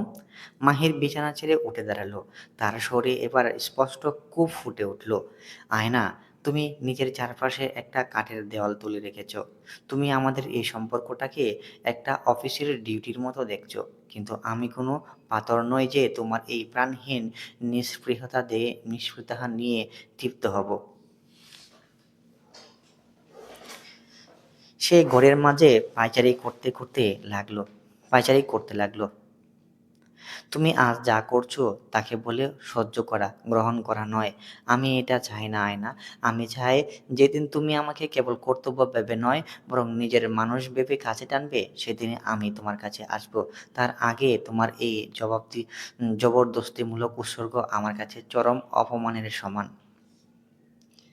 আয়নার মাথা নিচু করে বসে রইল। তার কানে মাহিরের প্রতিটি কথা সজোরে বাজছিল। মাহির যেন আয়নার মনের গভীর গহন গোপন একটা আয়নার সামনে মেলে ধরল। মাহির আয়নার খুব কাছে এসে নিচু হয়ে তার চোখের দিকে তাকিয়ে বলল, I am sorry to say, but তুমি চরম স্বার্থপর। এই সম্পর্কের প্রতি তুমি কখনো অনেস্ট ছিলে না। আয়না তীব্র প্রতিবাদ করে বলল, মোটেই না। তাহলে তোমার আর আমার অনে অনেস্ট ডেস্টিনেশন ভিন্ন। এরকম মনোভাব হয়তো অন্য কারোর লাগতে পারে, তবে আমার না। মাহির আর দাঁড়াল না। সে আলমারি থেকে নিজের বালিশটা টেনে নিয়ে যাওয়ার সময় শুধু বলে গেল, আর ইউ শিওর তোমার কোনো প্রেমিক ছিল না? Not even that Rahat? বলে সে উত্তর শোনার অপেক্ষা না করে চলে গেল। সে ঘটনার পর আয়নার সকালে ও রাতে তার জন্য অপেক্ষা করা বন্ধ হয়েছে। স্বল্প কথাবার্তা আর সীমিত হয়েছে। মাহির নিজের উপর নিজেই বিরক্ত হয়, হতাশ হয়। আইরিনের সাথে আজকের দুদিনের কুলসুম বেগম কী কথা বলবেন ভেবে পান না। মেয়ের সাধে শুধু এই বিষয়ে উম তার আজন্মের জড়তা। এতদিন হয়ে গেল একবারও মেয়ে তার বাপের সাথে কথা বলতে রাজি হলো না। যতবার তিনি নামটা উচ্চারণ করেছেন ততবারই মেয়েটা কল কেটে দিয়েছেন। রফিক সরকারের সাথে কামিনীরও খুব স্নেহপূর্ণ সম্পর্ক নেই। মার বা মার বা গালাগাল কম খায়নি। কিন্তু বাবার প্রতি সেরকম আক্রোশ ধরে রাখতে পারে না। ভালো ব্যবহার করলেই নত হয়ে যায়। কিন্তু বড় মেয়ের রাগ, জেদ, বিদ্বেষ আকাশস্পর্শী। তিনি আয়নার দাদি শাশুড়ির সাথে কয়েকবার কুশল বিনিময় করছেন। এক পর্যায়ে বৃদ্ধ মায়ের চালচলনের পাশাপাশি নাম নিয়ে অসন্তোষ প্রকাশ করেন। তখনই কুলসুম বেগম বুঝতে পারেন যে আইরিন নামটা সেখানে তার নতুন জীবনের স্থান পায়নি। সেখানে সে শুধু আয়না। এই আইরির নাম ব্যবহার করতে বলার এখতিয়ার তার নেই। আইরির নাম রফিক সরকারের মায়ের দেওয়া। আয়না নামটা আইনুন নাহার তার একমাত্র মেয়েকে ভালোবেসে দিয়েছিলেন। মেয়েকে চেয়েছেন আয়নার মতো স্বচ্ছ, সত্য ও অটল। আঘাতে আঘাতে খণ্ড বিখণ্ড হলেও আয়না নিজের ধর্ম হারায় না। অটল থেকে সত্য প্রতিবিম্বিত করে। আয়নার কাছে তার প্রিয় আর কেউ নেই। আয়নার কাছে আয়নার কাছে তার চেয়ে প্রিয় আর কেউ নেই। কুলসুম বেগম তাই মুখ ফুটে আজকের দিনে কি হবে তা বলতে পারলেন না। আয়না নিজেও জানে আইনুন নাহারের মৃত্যু বার্ষিকী নিয়ে রফিক সরকারের কোনো মাথা ব্যথা নেই। তিনি গ্রামের বাৎসরিক উরসের আয়োজন দেখে বেড়াচ্ছেন।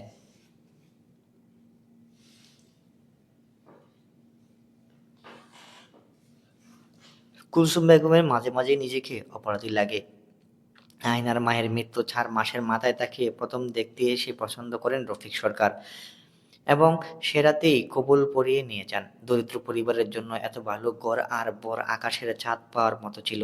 প্রথম পক্ষের উম প্রথম পক্ষের একটা মেয়ে থাকা কোনো ব্যাপার ছিল না। কুলসুম বেগমের খোদা সাক্ষী তিনি একদিনের জন্যও আয়নার সাথে কামিনীর কোনো তফাৎ করেননি।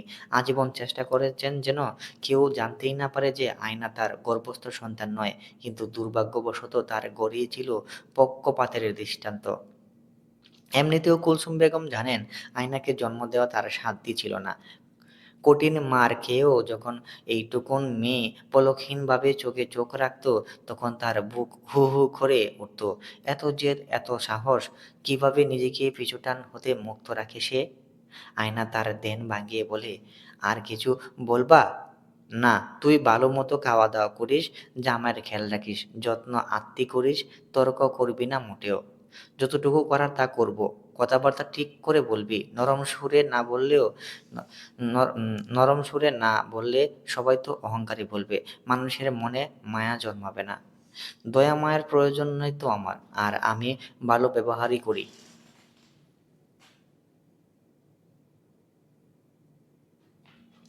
তাইলে দাদি শাশুড়ি এমন কথা বলল কেন? নরম হ মা, অন্য সব কামকাজ বন্ধ কর, মন জয় করার দিকে মনোযোগ দে। যা যেরকম পছন্দ করে সেমনি কর। তুমি করতে পেরেছিল মন জয়, পছন্দ করেই তো এনেছিল। এখন তো কথা শোনানো বন্ধ করেই নাই। শোনো শোনো, যাদের পছন্দ করা নিয়ত নেই তাদের কাজের মাধ্যমে জান দিলেও পছন্দ করবে না, দোষ খুঁজতে পাবে। এত জ্ঞানী কথা শুনতে চাই না। অন্য বাড়ি গেলে সব মেয়েই একটু ছাড় দিতে হয় রে মা। তুমি ফোন রাখো, স্বামী সেবা করো যাও। জামাই কই? অফিসে, আসলে কথা বহিল। তবে দরকার কি? এত গা-ছাড়া হইলে হয়? তুই কি আমারে পাগল বানায় দিবি? আয়নার ফোনে মাহিরের কল এলো। মাহির ব্যস্ত সময়ে মাহির অফিসের ব্যস্ত সময়ে মাহির সাধারণত ফোন করে না। করলেও কথা হয় অত্যন্ত সংক্ষিপ্ত। আয়নার খোঁজখবর নেওয়ার পর নিজের গরজে কতটুকুই বা আর ফোন আলাপ এগিয়ে নেওয়া যায়? কিন্তু আজ মাহিরের গলার স্বর এক ধরনের দ্বিধা এবং তারা অনুভব করল। আয়না একটা ছোটখাটো কাজ করে দিতে পারবে? মাহির কিছুটা কণ্ঠিত হয়ে শুরু করল। মাহিরের মতো তুচ্ছ বিষয়েও ব্যাপক স্বাবলম্বী ব্যক্তির মুখে এ কথা শুনে আয়না একটু হতবাক হয়ে জিজ্ঞাসা করল, কি কাজ বলো? আসলে ম্যানেজার খুব হুট করেই একটা সিদ্ধান্ত দিয়েছে। আমাকে এখনই অফিসের কাজে বরিশালের দিকে রওনা দিতে হচ্ছে। জরুরি সাইট ভিজিট। আমি বাড়ি আসছি। কিন্তু হাতে একদম সময় নেই। বাস ধরার বাস ধরার জন্য সাথে আবার বের হতে হবে। তুমি কি আমার একটা ট্রাভেল ব্যাগ গুছিয়ে দিতে পারবে? আমি এসেই শুধু ব্যাগটা নিয়ে বেরিয়ে যাব। আয়না সামান্য সময় নিয়ে বলল, "আচ্ছা, আমি গুছিয়ে দিচ্ছি।" ফোন রেখে দিয়ে আয়না কিছুক্ষণ আলমারির সামনে স্থির হয়ে বসে রইল। বিয়ে হওয়ার পর এই প্রথম সে মাহিরের ব্যক্তিগত জিনিসে হাত দিচ্ছে। একা হাতে মাহিরের ব্যাগ গোছাচ্ছে। কাজটা শুনতে খুব সাধারণ হলেও একজন নতুন বিবাহিত স্ত্রীর কাছে এই প্রথমবার স্বামীর ব্যক্তিগত জিনিসপত্র স্পর্শ করা এবং গুছিয়ে দেওয়ার মধ্যে হয়তো আনন্দ ও যত্ন করে। তবে এক্ষেত্রে মেয়েটা আয়না হওয়ায় তার মধ্যে কাজ করছে জড়তা। সে আলমারি খুলে মাহিরের ট্রাভেল ব্যাগটা বের করলো। প্রথমে সে তার ইস্ত্রি করা শার্টগুলোর দিকে হাত বাড়ালো। মাহির নিজেই রাতের বেলা এই কাজগুলো করে। মাহিরের গায়ের সেই ছেনা পারফিউমের হালকা ঘ্রাণ নাকে এলো। আয়না খুব সাবধানে শার্টগুলো ভাঁজ করলো যেন একটা বাজও নষ্ট না হয়। শার্টের সাথে মিলিয়ে প্যান্ট আর অফিসের প্রয়োজনীয় শার্টের সাথে শার্টের সাথে মিলিয়ে প্যান্ট আর অফিসের প্রয়োজনীয় কিছু ফরমাল পোশাক সে ব্যাগের একপাশে পরিপাটি করে সাজিয়ে রাখলো। কাপড় গোছানো শেষ করে আয়নার মাহিরের প্রয়োজনীয় ব্যক্তিগত জিনিসের দিকে মনোযোগ দিল। কতদিন থাকতে হবে কে জানে? কিছুই তো জিজ্ঞাসা করল না। ড্রেসিং টেবিলের ড্রয়ার খুলে সে মাহিরের শেভিং কিট, টুথপেস্ট আর চিরুনি বের করে আনলো। এই ছোট জিনিসগুলো নাড়াচাড়া করার সময় আয়না এক ধরনের সূক্ষ্ম কৌতূহল অনুভব করলো। প্রতিদিন সকালে মাহিরকে পরিপাটি হয়ে বের হতে দেখে সে, কিন্তু আজ তার ব্যবহৃত জিনিসগুলোর সান্নিধ্যে এসে মাহিরের প্রাত্যহিক জীবনের ছোট টুকরোগুলো তার কাছে নতুন করে ধরা দিতে থাকে। একটি ছোট একটি ছোট পাউচ ব্যাগে ওষুধ আর রুমাল রাখার সময় আয়না দেখল মাহিরের ড্রয়ারের পিছনে পাশে পুরনো একটা ফ্রেমে বাঁধানো ছবি রাখা। সেদিকে তাকিয়ে তার হাতটা মুহূর্তের জন্য থমকে গেল। মানুষগুলোকে সে চেনে না। হয়তো একটি মাহিরের বাবা-মায়ের ছবি, মাহিরের বাল্যকালের নীরব সাক্ষী। আয়না ছবিটি হাতে তুলে নিল না। কিন্তু তার মনে এক গভীর ভাবনার উদ্রেক হলো। মানুষটাকে সে যতই গভীর ভাবে, তার আড়ালে হয়তো এমন অনেক ছোট গল্প লুকিয়ে আছে যা সে এখনো আবিষ্কার করতে পারেনি। ব্যাগ গোছানোর প্রতিটি মুহূর্তে আয়না অদ্ভুত দ্বিধার মধ্যে দিয়ে যায়। তার আঙ্গুলগুলো সামান্য কাঁপছিল। এটি কেবল একটি ঘরোয়া কাজ নয়, বরং দম্পতির মধ্যে তৈরি হওয়া এক ধরনের অলৌকিক ঘনিষ্ঠতা।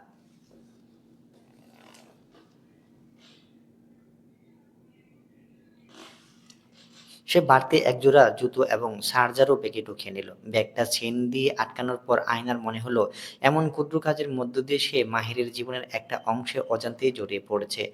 এতদিন তাদের মধ্যে যেন যোজন দূরত্ব ছিল। তার আয়ুকাল বেশিদিন হবে না।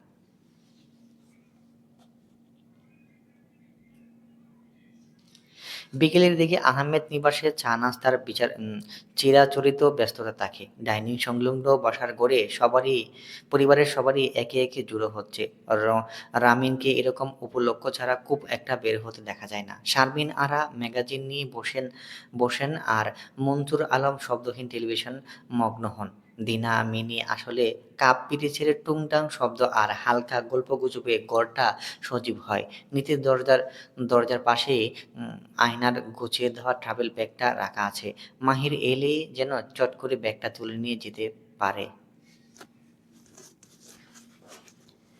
মাহির যখন ঘরে ঢুকলো, তার চোখে মুখে দীর্ঘ পথের ক্লান্তি ও গন্তব্যে পৌঁছানোর জন্য স্পষ্টতা। অফিসের পলিটিক্স ব্যাপারটাও জটিল হয়। নবীনদের উপর অপ্রিয় কাজগুলো বেশি চাপিয়ে দেওয়া হয়। তার সাথেও তেমন হয় না তো। তবে তাড়াহুড়া থাকলেও সে বড়দের প্রতি সৌজন্যতা ভোলেনি। সে প্রথমে এগিয়ে এসে কদম বসি করে দাদি আর চাচির দোয়া নিল। সাথেও কুশল বিনিময় করল কিছুক্ষণ। পায়ে হাত দেওয়া শারমিন আরা পছন্দ না। তিনি বেশিক্ষণ কথাও বললেন না। এরপর মাহির উৎসুক দৃষ্টি গিয়ে স্থির হলো আয়নার উপর। পরিবারের সবার উপস্থিতিতে তাদের কথোপকথন হলো বেশ সংক্ষিপ্ত এবং আড়ষ্ট। কিন্তু সেখানে স্নিগ্ধ যত্ন লুকিয়ে ছিল। মাহির আয়নার কাছে এসে নিচু সুরে বলল, রাতে ঘুমানোর আগে জানালাগুলো ভালো করে আটকে দিও। একা যদি ভয় লাগে তবে মিনা বা দিনাকে উপরে ডেকে নিও। আমি বলে দিয়েছি আগেই, সংকোচ করো না।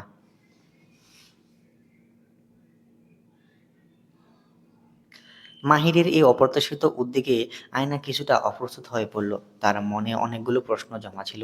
হয়তো সে বলতে চেয়েছিল বরিশালের রাস্তা এখন কেমন, সাথে আর কে যাবে কিংবা ফিরতে কতদিন লাগবে। কিন্তু গলার কাছে কথাগুলো দলা পাকিয়ে গেল, কিছুই বের হলো না।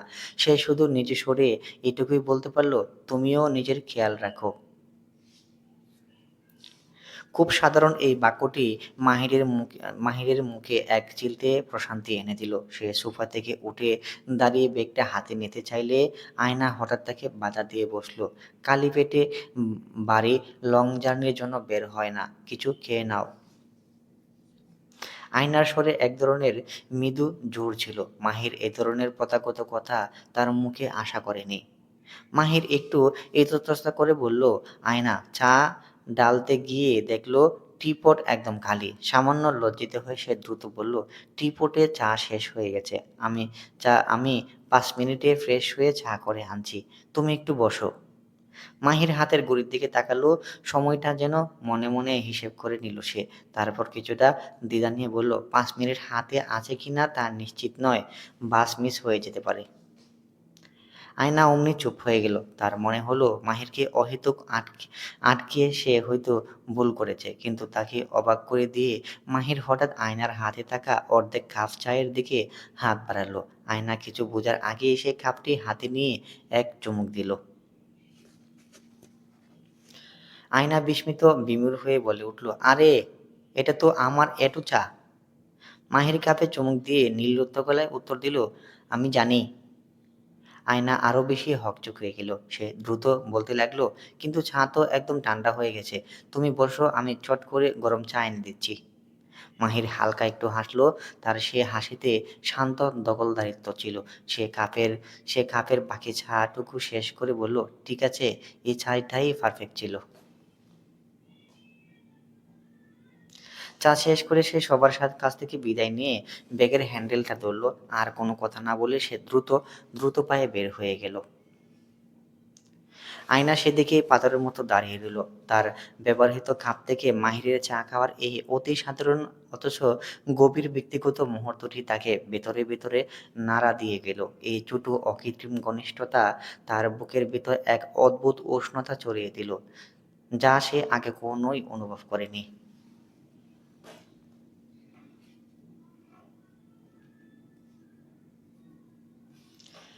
রাত বাড়ার সাথে সাথে আহমেদ নিবাসের প্রতিটি ঘর নিস্তব্ধ হয়ে এলো। বাড়ির সবাই একে একে নিজ ঘরে আশ্রয় নিয়েছে। চিলেকোঠার এই ঘরটিতে আয়না আজ একা। মিনু নিজেই আয়নার সাথে থাকতে চেয়েছিল, তবে শারমিন আরার অসন্তোষ স্পষ্ট ছিল।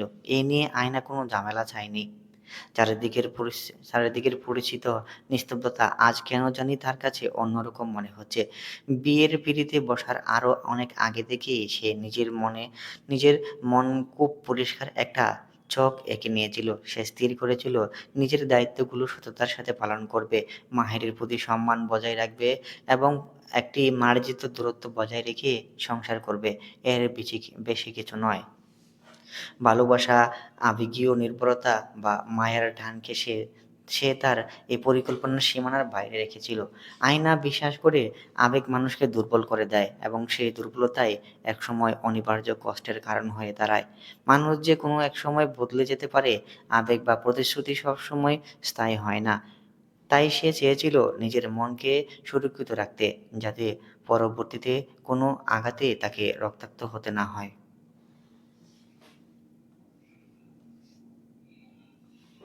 কিন্তু আজ এই নিঝুম ঘরে একা শুয়ে আয়না ধীরে ধীরে বুঝতে পারছে, তার সেই সুনিপুণভাবে তৈরি করা দেওয়ালটি কোথাও এক দোপসে পড়তে শুরু করেছে।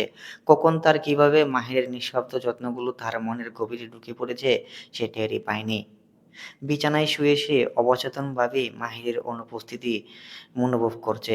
ভদ্রলোকের রাতের ছোট ছোট রুটিনগুলো এখন তার চোখের সামনে ভেসে উঠছে। প্রতিদিন ঘুমানোর আগে মাহির একবার ছাদে বা নিচের উঠোনে যেতে সবকিছু ঠিক আছে কিনা দেখতে। ঘরে ফিরে সে প্রতিটি জানালা পরীক্ষা করত, ঠান্ডা বাতাস আটকানোর জন্য পর্দার ফাঁকে ভারী কাপড় গুঁজে দিত। কোনো বাড়তি কথা না বলে, কোনো কোনো কৃতজ্ঞতার আশা না রেখে সে চা বানিয়ে দিত ও মশারি টানাতো। এই কাজগুলো সে এমনভাবে করত যেন এগুলো তার স্বভাবজাত অংশ, কোনো মহত্ত্ব জাহির করার বিষয় নয়।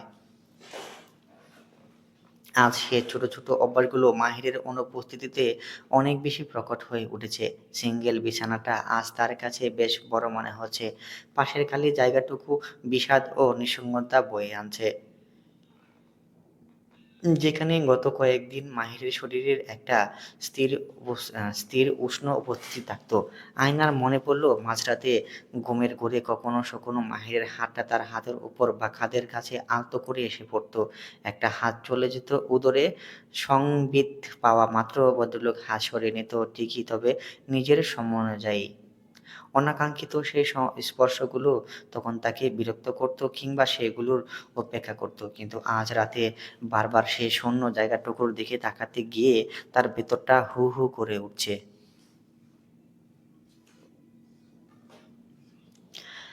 আয়না নিজেকে অনেক বোঝানোর চেষ্টা করল, কিন্তু নিজের কাছেই আজ সে ধরা পড়ে যাচ্ছে। এই শূন্যতা, এই কচকচানি তাকে অস্থির করে তুলছে। সে বুঝতে পারছে যে বিয়ের শুরুতে সে নিজেকে যে দূরত্ব বজায় রাখার প্রতিশ্রুতি দিয়েছিল, তা আজ আর আগের মতো শক্ত ভিতরের উপর দাঁড়িয়ে নেই। মাহির কেবল তার স্বামী হিসেবে নয়, বরং তার অভ্যাসের এক বিশাল অংশ হিসেবে জায়গা করে নিয়েছে, যা এই রজনীর দূরত্ব তাকে চোখে আঙ্গুল দিয়ে দেখিয়ে দিচ্ছে।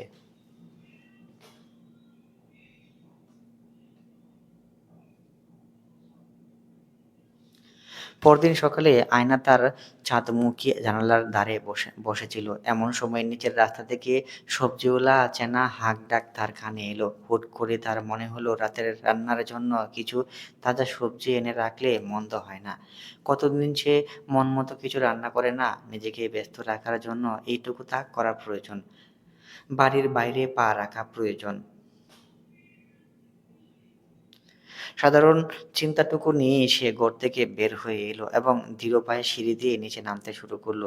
আয়না দোতলার ল্যান্ডিংয়ে এসে পৌঁছালো, তখন একদম অপ্রত্যাশিতভাবে তার সামনে এসে পড়ল রামিন। রামিন তখন কেবল শার্টস শর্টস আর পরে শর্টস পরে বেশ ক্যাজুয়ালভাবে নিজের ঘরের সামনে বারান্দার দিকে যাচ্ছিল। বাড়িতে সচরাচর নিজের বোনটা ছাড়া আর কেউ থাকে না বলে সে এভাবেই অভ্যস্ত। কিন্তু হুট করে আয়নাকে সামনে দেখে সে এক মুহূর্তের জন্য পাথরের মতো জমে গেল। তার চোখে মুখে এক তীব্র অপ্রস্তুত ভাব ফুটে উঠল। মুহূর্তের মধ্যে সে উল্টো দিকে ঘুরে দ্রুত নিজের ঘরের দিকে ঢুকে পড়ল এবং সজোরে দরজাটা আটকে দিল। ঘরের ভেতর ঢোকার পর রামিনের সেই লজ্জাটুকু মুহূর্তেই বিরক্তিতে রূপান্তরিত হলো। কয়েকদিন আগে মাহির তাকে খুব আলাদা করে বুঝিয়েছিল যে এখন বাড়িতে তাদের বোনরা ছাড়াও অন্য একজন নারী থাকেন। তাই রামিন যেন বাড়ির ভেতর চলাফেরার সময় পোশাক-আশাক ব্যাপারে একটু সতর্ক থাকে, যাতে বাড়ির নতুন বউয়ের কোনো অস্তুতি না হয়। মাহির কথাগুলো খুব মার্জিতভাবে বলেছিল, কিন্তু চাচাতো ভাইয়ের সেই উপদেশ রামিনকে এখন ভেতরে ভেতরে কসকস করছে।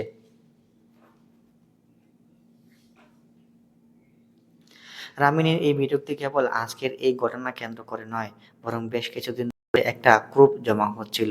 মাহির ভাইয়ের বিয়ের পর থেকেই তাদের মা শারমিনারা সারাক্ষণ এক ধরনের চাপা উত্তেজনা আর অতৃপ্তির মধ্যে থাকছেন। রামিনের মা যখন বিরক্ত থাকেন, তখন পুরো বাড়ির পরিবেশই অসহ্য হয়ে ওঠে।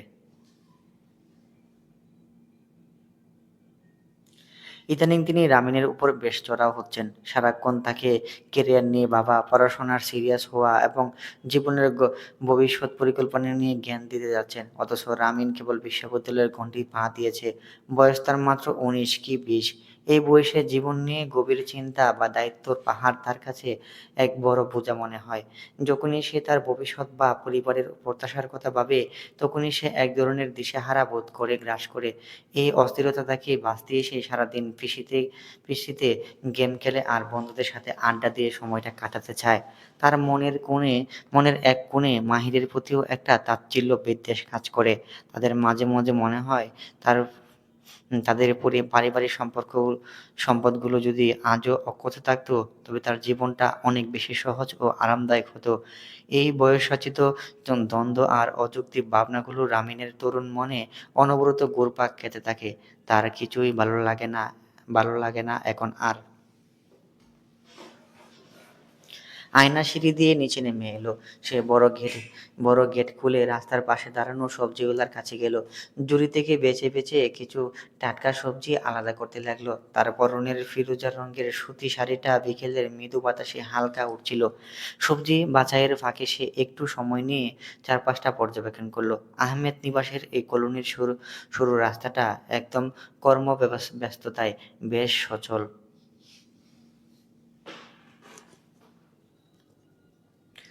আয়না গেটের সামনে দাঁড়িয়ে তাকতে দেখে পাশের দালানের কয়েকজন নারী তাকে সম্বোধন জানাতে এগিয়ে এলেন। তাদের মধ্যে একজন আবার তাদেরই বাড়ির নিচতলার ভাড়াটে। তার বেশ আন্তরিকতার সাথে আয়নার সাথে আলাপ জুড়ে দিলেন। মাহিরের বউ না? কেমন আছো? তোমাকে তো দেখাই যায় না। বেরটের হও না বুঝি? এই এলাকায় মানিয়ে নিতে কি খুব বেশি সমস্যা হচ্ছে? তাদের মধ্যে একজন বেশ বন্ধুসুলভ গলায় জিজ্ঞাসা করলেন। আয়না মৃদু হেসে খুব শান্তভাবে তাদের প্রশ্নের উত্তর দিতে লাগলো। কথাগুলো ছিল খুবই সাধারণ আর আবহাওয়ার হালচাল কিংবা এলাকার পরিবেশ নিয়ে টুকটাক আলাপ। তবুও এই ছোট কথোপকথনগুলো আয়নার জন্য গুরুত্বপূর্ণ ছিল। সে অনুভব করল নিশিকালে সে অবারিত মাঠের তুলনায় এই শহরের জীবন অনেকটা গেঞ্জি হলেও এখানকার মানুষের ভিতরেও একটা অলিখিত সমাজ আছে। আয়না ধীরে ধীরে এই নতুন পরিবেশের সাথে নিজেকে পরিচিত করে তুলল।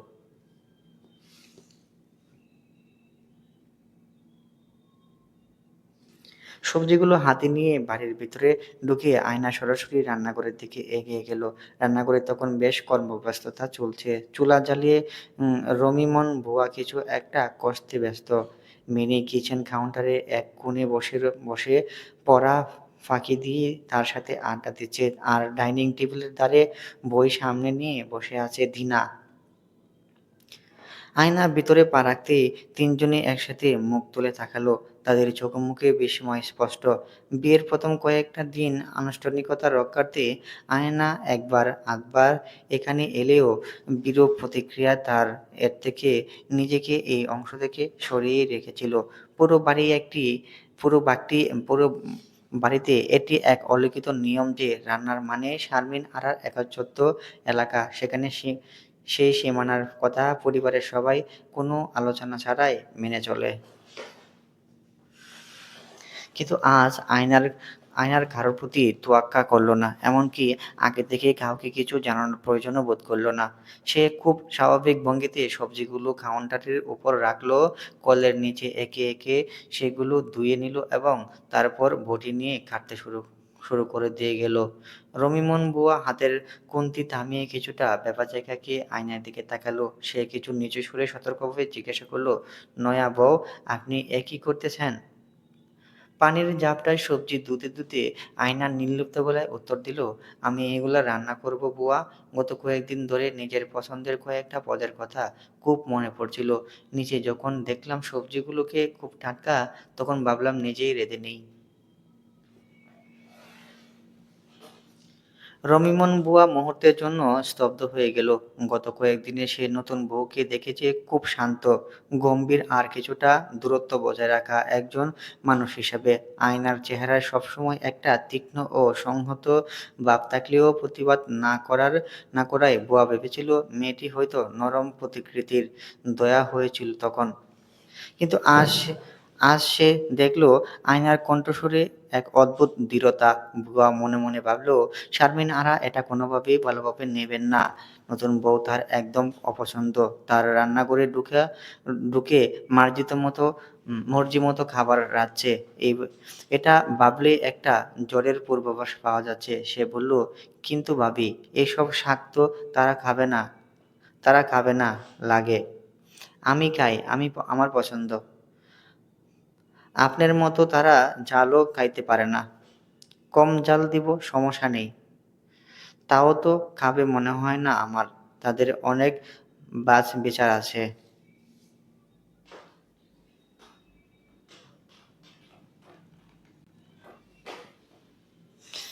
তাহলে আমি তাহলে আপনি তাদের জন্য যা খায় তাই রাঁধুন, অনেক সময় আছে। ঠিক সেই মুহূর্তে দিনা তার পড়ার বইটা বন্ধ করে উঠে দাঁড়ালো। সে আয়নাকে কাছে এগিয়ে আসতেই তার কপালে হালকা ভাঁজ পড়ল। দিনা এই ভঙ্গিটা দেখতে অনেকটা শারমিন আরার ছোট সংস্কারের মতো। সে সোজাসুজি কর্কশ স্বরে বলল, "আপনার রান্নার কোনো দরকার নেই। অযথা এই ঝামেলা করার কোনো মানেই হয় না। বুয়ার রান্না তো ভালো। এতদিন খেতে তো কোনো সমস্যা হয়নি। আজ কী হলো?" আয়না সবজি কাটা বন্ধ না করে খুব সাধারণভাবে জবাব দিল, "আমার রান্না করতে ইচ্ছে করছে।"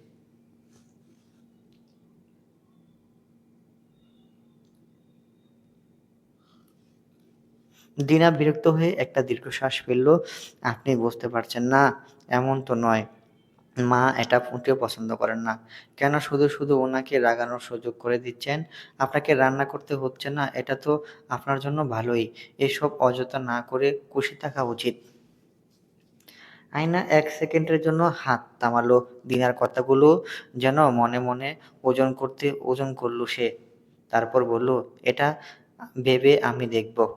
আয়নার এই উত্তর আয়নার এই উত্তর দিনাকে আশ্বস্ত করার বদলে আরো বেশি বিভ্রান্ত করে তুলল। সে কোনোভাবেই আশা করেনি আয়না এমন আচরণ করবে। এতদিন পর্যন্ত তাকে মনে হয়েছিল খুব সতর্ক, যেন এই পরিবারের সবার সাথে মেপে পা ফেলছে। অথচ এখন হঠাৎই সে এক নীরব আত্মবিশ্বাস নিয়ে কাজ করছে। দিনা ভাবল, মাহির ভাইয়া কি যাওয়ার আগে ওকে আলাদা করে কিছু বলে গেছেন? কোনো কেন সাহস বা বিশেষ কোনো অধিকার দিয়েছে? কিন্তু সে যুক্তিটাও তো পুরোপুরি দুপে টিকছে না। ওদিকে ঘরের অন্য প্রান্তে দাঁড়িয়ে মিনি পুরো দৃশ্যটা দেখছিল। তার চোখে মুখে এক ধরনের গোপন উল্লাস। আয়নার এই নতুন রূপটা তার কাছে বেশ সতেজ মনে হচ্ছে। সে বেশ বুঝতে পারছে বাড়ির বাতাসে একটা চাপা উত্তেজনা তৈরি হচ্ছে এবং সেটা বেশ উপভোগী করছে। তবে দিনা হাল ছাড়ল না। সে শেষবারের মতো চেষ্টা করল। সে একটু কঠিন গলায় বলল, "আপনি আসলেই এটা করতে যাচ্ছেন? জেনে শুনে যে মা রাগ করবেন?" আয়না থামল না। স্ত্রীর হাতে সবজি কাটতে সে খুব শান্ত সুরে বলল, "তোমার মায়ের রাগের ব্যাপারে আমাদের কিছু একটা করতে হবে।" দিনা চোখের পলক ফেলল। কথাটি শুনে সে রীতিমতো চমকে গেছে। আয়না সবজি কাটা শেষ করে এবার দিনার দিকে তাকালো। তারপর আবার নিজের কাজে মন দিয়ে বলল, "আমি সারা জীবন নিজেকে নিজের ঘরের ভিতরে তালাবদ্ধ করে রাখতে পারব না। তোমার মা এবং আমাদের আমাদের দুজনেরই এই সমস্যাগুলো কাটিয়ে উঠতে হবে। আমাদের একসাথে থাকতে শেখাটা খুব জরুরি। না হলে ওনারই অস্তুতি বাড়তে থাকবে।" রাত যখন বেশ গভীর, আহমেদ নিবাসের কোলাহল নিস্তব্ধ হয়ে এসেছে। বেশিরভাগ মানুষই নিজ রুমে গিয়ে ঘুমিয়েছে। আয়না তার চিলেকোঠা ঘরে একা বসে কিছু কাজ করছিল, কিন্তু তার মন ছিল বিক্ষিপ্ত। গত কয়েকটা ঘন্টা ধরে সে মাহিরের ফোনের অপেক্ষায় ছিল, অথচ নিজে থেকে ফোন করার মতো সাহস বা মানসিকতার প্রস্তুতি কোনোটাই তার সঞ্চয় করতে পারছিল না। ভদ্রলোকের তো উচিত ছিল তাকে সেখানে পৌঁছে একবার কল করা। তার এই ম্যাচুরিটি, তার ম্যাচুরিটি, প্রত্যাশা আর নিজের এই দ্বিধার উপর অহেতুক বিরক্তি সব মিলিয়ে সন্ধ্যাটা তার বেশ অস্থিরতায় কেটেছে। তাই যখন হুট করে ফোনটা বেজে উঠল এবং স্ক্রিনে মাহিরের নাম ফুটে উঠল, আয়না মুহূর্তকাল নষ্ট না করে ফোনটা রিসিভ করল। নিজের এই দ্রুত প্রতিক্রিয়ায় সে নিজেও খানিকটা অপ্রস্তুত বোধ করল। কেমন লাগামহীন কাজকর্ম হয়ে যাচ্ছে তার। আয়না কণ্ঠস্বর যতটা সম্ভব নির্লিপ্ত রাখার চেষ্টা করে বলল, "হ্যালো।" ওপাশ থেকে মাহিরের গম্ভীর কণ্ঠস্বর ভেসে এলো। সেখানে শান্তি মেশানো প্রশান্তি। "জেগে আছো? আমি ভাবলাম হয়তো এতক্ষণে ঘুমিয়ে পড়েছ।" "না, সজাগ ছিল।" "ঘুম আসছিল না?" "না, কিছু কাজ বাকি ছিল।" "তোমার পৌঁছাতে কোনো সমস্যা হয়নি তো?" আয়না খুব মেপে প্রশ্ন করল। মাহির বলল, "পৌঁছেছি। কাজটা বেশ ঝুঁকির ছিল। সারাদিন সাইট ভিজিট আর লোকেশন রেখে করে এই কিছুক্ষণ আগে হোটেলে ফিরলাম।" ফিরলাম। স্থানীয়দের সাথে হুট করে এসে কাজ করা বেশ মুশকিল। তুমি কেমন আছো আয়না? বাড়ির সবাই ঠিকঠাক আছে? শক্ত করে ছাদের জানালা বন্ধ করা হয়তো। রামিনকে বলে দিয়েছিলাম আমি, বেশ ঠান্ডা লাগলে বেশি ঠান্ডা লাগলে আলমারি থেকে আরেকটা কম্বল নামিয়ে নেবে। বাড়িতে সব ঠিকঠাক তো? আয়না রামিনের ব্যাপারে কিছু বলল না। ঝামেলা করে লাভ নেই। সে শান্ত স্বরে উত্তর দিল, আমি ভালো আছি। দিন অন্য দিনের মতোই কাটলো, বিশেষ কিছু না। মাহির আজ শুধু কুশল বিনিময়েই থামতে চাচ্ছিল না। সে তার বিশাল ভ্রমণের বর্ণনা দিতে শুরু করলো। জানো আয়না, এ শহরটা অদ্ভুত রকমের সুন্দর। আমি যেখানে আছি তার ঠিক পাশেই একটা বিশাল দিঘি। জানালা খুললে কুয়াশার চাদরে ঢাকা জলরাশি দেখা যায়। আজ ফেরার পথে একটা জরাজীর্ণ জমিদার বাড়ি দেখলাম। কোনো একদিন তোমাকে এখানে নিয়ে আসতে হবে। তোমার হয়তো এরকম প্রাকৃতিক সৌন্দর্য খুব পছন্দ হবে।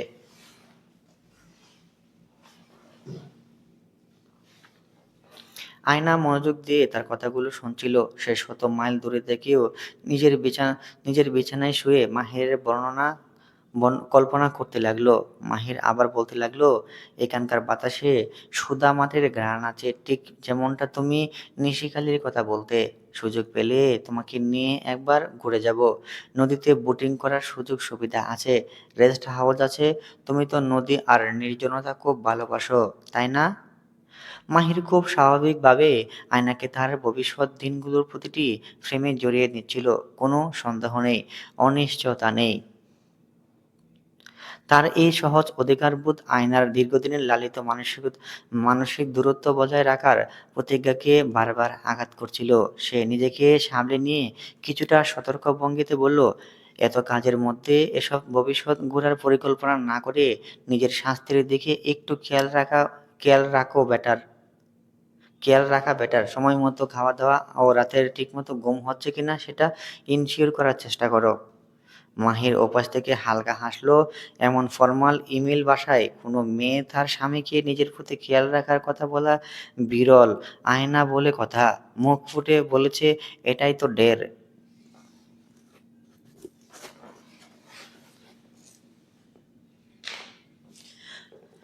হচ্ছে, তবে বাড়ি ফেরার তাড়াটা আজ একটু বেশিই কাজ করছে। আচ্ছা আয়না, বাড়িতে কি আসলেই সব ঠিক আছে? সত্যি করে বলো তো, কোনো ঝামেলা হয়নি তো? আয়না এবার সরাসরি প্রসঙ্গে চলে এলো। মিনি কি তোমার পকেট আগেই সব বলে দিয়েছে? মিনি কি তোমাকে আগেই সব বলে দিয়েছে? মাহির একটু সময় নিয়ে স্বীকার করলো, হ্যাঁ, বিকালে ওর সাথে কথা হয়েছে। সে তো খুব এক্সাইটেড। বলল, তুমি নাকি আজ রান্না করে বেশ একটা রাজত্ব কায়েম করেছো। আয়না শান্ত দৃঢ় স্বরে উত্তর দিল, তেমনটা বলে বাড়াবাড়ি হবে। তবে যা করেছি ওটা আমার প্রয়োজন ছিল। আমি জানি তোমার চাচি আর দিনা আমাকে অপছন্দ করে। আমার রান্না করার খাবারও স্পর্শ করিনি। ওনারা বেশ বিরক্ত। কিন্তু চাচা আর মিনি দাদি খেয়েছেন। ওনারা প্রশংসাও করেছেন। ফোনের ওপাশে মাহিরের নিঃশ্বাস ফেলার শব্দ পাওয়া গেল। কিছু সে কিছুটা কণ্ঠিত হয়ে বলল, আমি জানি চাচি একটু কঠিন মানুষ। তাও আমার অবর্তমানে তোমাকে এভাবে অস্তুতিতে পড়তে হবে বুঝতে পারিনি। আয়না মাহিরের এই দ্বিধাটুকু থামিয়ে দিয়ে খুব ধীরস্থিরভাবে বলল, শোনো মাহির, তোমাকে আমার জন্য এসব নিয়ে ভাবতে হবে না। এগুলো পরিবারের ভেতরে ছোটখাটো বিষয়, আমি নিজেই সামলে নিতে পারবো। মাহির অবাক হয়ে বলল, নিজে সামলাবে মানে? আমি চাই না তুমি আর অপদস্থ হও। আয়না সহজ গলায় বলল, আমি চাই না তুমি আমার পক্ষ নিয়ে কারোর সাথে তর্ক জড়া কিংবা মাঝখানে পড়ে নিজের শান্তি নষ্ট করো। তুমি এসব জড়ালে পরিস্থিতি আরও অবনতি হবে। তোমার চাচি এবং আমাদের দুজনেরই এই সমস্যাগুলো নিজেদের মতো করে কাটিয়ে উঠতে হবে। পরিস্থিতি যদি কখনো সত্যি হাতের বাইরে চলে যায় এবং আমার তোমার সাহায্যের প্রয়োজন হয়, তবে আমি নিজেই তোমাকে জানাবো। ততক্ষণ পর্যন্ত এসব নিয়ে তোমার ভাবতে হবে না।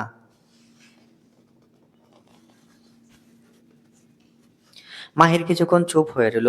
আয়নার এই প্রবল ব্যক্তিত্ব আর স্পষ্টবাদিতা সবসময় তাকে দোলাচলে ফেলে দেয়। সে প্রত্যাশা করেছিল আর ৫টা মেয়ের মতো আয়না হয়তো নালিশ করবে, তার কাছে সাহায্য চাইবে। কিন্তু আয়না বুঝিয়ে দিল সে নিজের সুরক্ষা নিজেই নিতে সক্ষম। এই স্বনির্ভরতা মাহিরকে যেমন নিশ্চিত করল, অন্যদিকে এক বিচিত্র একাকিত্বেও ফেলে দিল। কোনো উত্তর না পেয়ে আয়না নিজে কথা ঘুরিয়ে দিল। বরিশাল থেকে ফিরবে কবে? আরো দিন দুয়েক লাগবে। আচ্ছা, ফেরার সময় তোমার জন্য কি কিছু নিয়ে আসবো বলো তো? মাহিরের গলায় আবার উষ্ণতা ফিরে এলো। কিছু আনার প্রয়োজন নেই। আয়না দ্রুতই উত্তর দিল। মাহির মৃদু হেসে বলল, বাজে কথা বলো না। আমি গরুনদী থেকে তোমার জন্য মিষ্টি দই নিয়ে আসবো। এখনকার দই খুবই বিখ্যাত। এখানকার দই খুবই বিখ্যাত। তারপর একটু থেমে খুব নিচু স্বরে কৌতূহলী নিয়ে জিজ্ঞাসা করলো, আচ্ছা, তুমি কি মিষ্টি খুব পছন্দ করো? আমি নিশ্চিত তুমি করো। আয়না বেশ অবাক হয়ে বলল, কিভাবে জানলে? তোমাকে কে বলেছে? মাহির হাসতে হাসতে উত্তর দিল, আমি কামিনীর কাছ থেকে জেনেছি। ও বলল, তুমি নাকি সুযোগ পেলে তোমার নানার বাড়ি গিয়ে পায়েস আর মিষ্টি খেতে, তাদের জন্য নিয়ে আসতে। আয়না কিছুক্ষণ চুপ করে রইল। তার গাল দুটো যেন হুট করে একটু গরম হয়ে উঠল। হঠাৎ তার অতি ব্যক্তিগত ছোট জিনিসগুলো মাহির এভাবে খুঁজে বের করেছে, সে যে অদ্ভুত আড়ষ্টতা অনুভব করলো। কিছুক্ষণ পর সে প্রায় ফিসফিস করেই উত্তর দিল, হ্যাঁ, করি। ফোনের ওপাশ থেকে আয়না মাহিরের সেই নীরব বিজয়ের আনন্দটুকু অনুভব করতে পারছিল। পরবর্তী কয়েক মুহূর্ত তারা দুজনে কেউই আর কোনো কথা বলল না। নীরবতাটাই যেন আজ আজ অনেক বেশি বাচাল হয়ে উঠল। ধীরে ধীরে তাদের কথোপকথনটি শেষ হয়ে এলো, কিন্তু ফোন রাখার দীর্ঘ সময় পরেও আয়নার ম- আয়নার ঘরে প্রশান্তি আয়নার ঘরে প্রশান্তির রেশ রয়ে গেল। সে বুঝতে পারল, মাহির এই অনুপস্থিতি তাকে যতটুকু শান্তি দেওয়ার কথা ছিল, তার চেয়ে অনেক বেশি অস্থিরতা দিয়ে যাচ্ছে।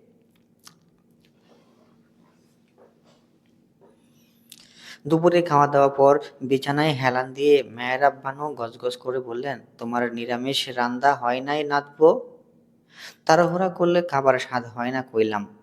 মাছ-মাংসের চেয়ে নিরামিষ স্বাদ বেশি হইতে পারে যদি ঠিক রান্ধন জানা থাকে। শোনো, আমি শিখাই দিই। আগে সরিষার তেল একটু ধোঁয়া ওঠা পর্যন্ত গরম করবা, তারপর তেজপাতা আর জিরা তেলে ভেজে নিবা। পেঁয়াজ একরঙা করে ভাজবা, ধীরে ধীরে, নাইলে একবারে সবকিছু দিলে স্বাদ আসে না। এরপর আদা রসুন বাটা দিয়ে নাড়তে থাকবা যতক্ষণ না কাঁচা গন্ধ চইলা যায়। হলুদ, জিরে, ধনে সব অল্প অল্প পানিতে দিয়ে ধৈর্য ধরে ভুনা করবা। তেল ছেড়ে না গেলে আসল স্বাদটা আসে না। আলু দেওয়ার আগে হালকা ভেজে নিবা। শক্ত সবজি আগে, নরমগুলো পরে দিবা। খবরদার নুন দিলে সঙ্গে সঙ্গে নামাবা না। একটু সময় লাগবো যাতে ভেতরে ঢুকে বসে। পানি বের হলে একবার ঢালবা না, অল্প অল্প করে দিবা, নইলে দেখবা ঝোল আদো আদো, মশলা আলাদা। শেষে কাঁচামরিচ চিড়ে, এক ফোঁটা সরিষার তেল বা সামান্য ঘি দিয়ে ঢেকে ৫ মিনিট ধরে রাখবা। এই দমটাই নিরামিষের প্রাণ। এরকম দেখবা স্বাদ কারে কয়। দিনা দাদির মতো পান মুখে দিয়ে হেসে বলল, কিভাবে এত কিছু মনে রাখো তোমরা? আমি তো একদম পারবো না। ওই তো শাশুড়ি যখন ঠ্যাঙ্গাবে তখন সবই পারবা। এখন তো মজায় থাকো বাপের ঘরে। আয়না অন্যমনস্ক হয়ে নিজের চুলে বেণি করছিল। হঠাৎ সে প্রশ্ন করল, আপনার নাতির কি পছন্দ খেতে? সাহেরা বানু মুখ বাঁকিয়ে বলল, তা তো তোমার জানার কথা, আমি বলমু কেন? স্বামীর জিগাও না কেন?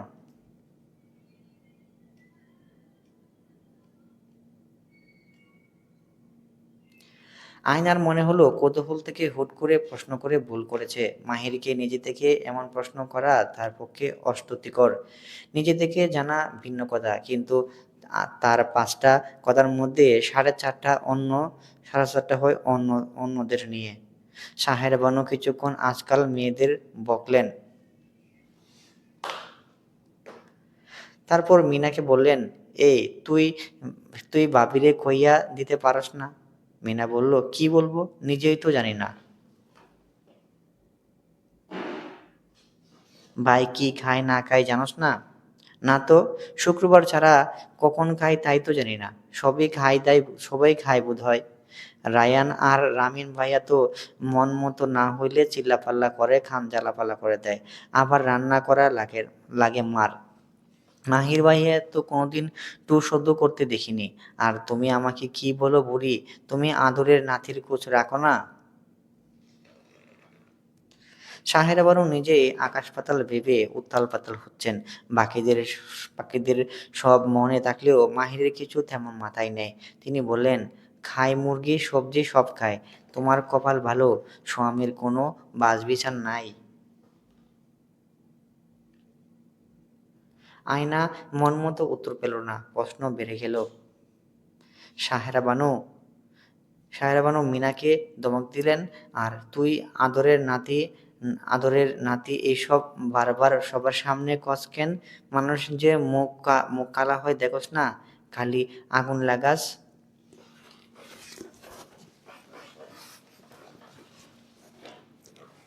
"তো মিথ্যা নাকি? সবাই তো জানে ছোট চাচ্চু তোমার প্রিয় ছিল।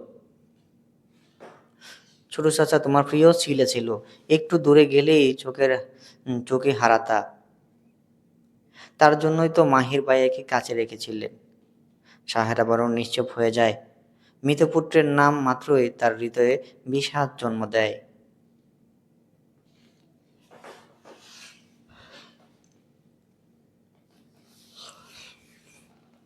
বিকালের ম্লান আলোয় আহমেদ নিবাসের গেটে যখন মাহিরকে নিয়ে সিএনজি এসে থামল, আয়নার বুকের ভেতরটা এক অজানা সংকেতে কেঁপে উঠল। কেউ তাকে বলেনি, কোনো হর্ন শোনেনি সে। তবুও এক অদ্ভুত ষষ্ঠেন্দ্রিয় তাকে জানান দিল মাহির এসেছে। হাতের কাজ রেখে কি মনে করে সে ছুটে এলো চিলেকোঠা থেকে ছাদের কিনারে, যেখানে পুরনো কার্নিশের আড়ালে নিজেকে আড়াল করা যায়।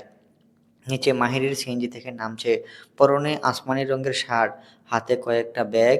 সে রহিমন বুয়ার সাথে স্বাভাবিক স্বরে কথা বলছে, ব্যাগগুলো বুঝিয়ে দিচ্ছে। আয়না পলকহীন চোখে তার দিকে তাকিয়ে রইল। মাত্র কয়েকটা দিন, অথচ তার মনে হলো মাহির যেন কত যুগ পরে গড়ে ফিরল। মাহিরের প্রতিটি ছোট গতিবিধি, তার কথা বলার ভঙ্গি, সবই আজ আয়নার কাছে নতুন এক ব্যাকুলতা নিয়ে ধরা দিচ্ছিল। সে বুঝতে পারছিল না কেন এই মানুষটার ফিরে আসা তার বুকের ভিতর এক ভারী পাথরের মতো চেপে বসেছে।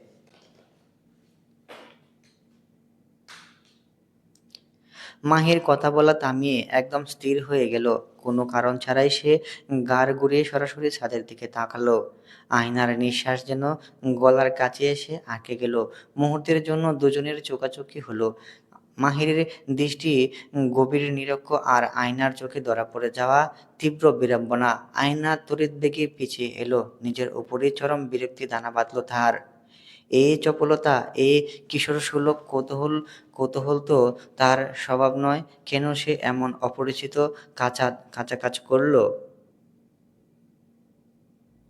ড্রয়িং রুমে মাহির সবার জন্য আনা ছোটখাটো উপহার বিলি করছে। ছোটদের হাসাহাসি, গল্পগুজব আর কাপ চেঁচিয়ে টুংটাং শব্দে বাড়িটা সজীব হয়ে উঠেছে।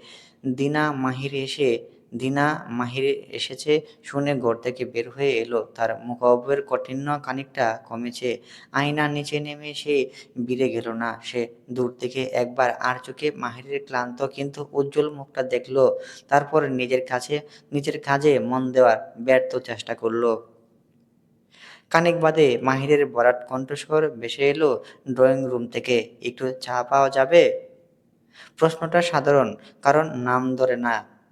আয়না যেখানে দাঁড়িয়ে ছিল সেখান থেকেই কথাটি স্পষ্ট শুনতে পেল। তার পা দুটো একবার নড়ে উঠল। নিচে গিয়ে ছা দিয়ে আসবে কিনা সে চিরন্তন দোটানায় সে কয়েক সেকেন্ড স্থির হয়ে রইল। কিন্তু পরক্ষণেই নিজের অপরিচিত অবাধ্য আবেগ শাসন করল সে। গলা উঁচিয়ে ডাকল, "মিনা, চা নিয়ে যাও তো ভাইয়ার কাছে।" দিনা উঠে এলো, "আমাকে দিন, আমি দিয়ে আসছি।"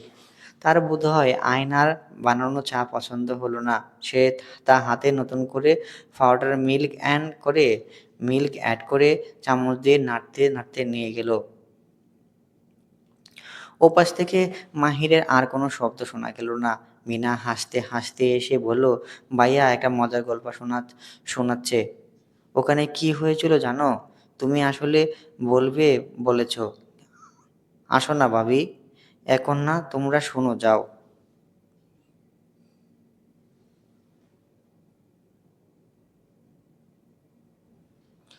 আয়নার কণ্ঠস্বর ছিল একদম স্বাভাবিক, নিয়ন্ত্রিত। সে কোনোভাবেই নিজেকে এই দৃশ্যে জড়াতে চাইল না। আয়না নিজেকে ব্যস্ত রাখল রান্নাঘরের কাজে। আরও কিছুক্ষণ পর মাহির নিজেই রান্নাঘরের দরজায় এসে দাঁড়ালো। আয়না তখন ধোয়া সবজিগুলো ঝুড়িতে সাজিয়ে রাখছিল। মাহিরের বড়ার ডাক এলো, "আয়না!" আয়না একটু চমকে উঠে তাকালো, কিন্তু পরক্ষণেই নিজেকে পাথরের মতো স্থির করে নিল। "হ্যাঁ?" মাহির মাহির খুব সরাসরি প্রশ্ন করল, "আমার সেই মেরুন টি-শার্টটা কোথায়?" প্রশ্নটা নিতান্তই তুচ্ছ। মাহির চাইলেই নিজেই খুঁজে নিতে পারত।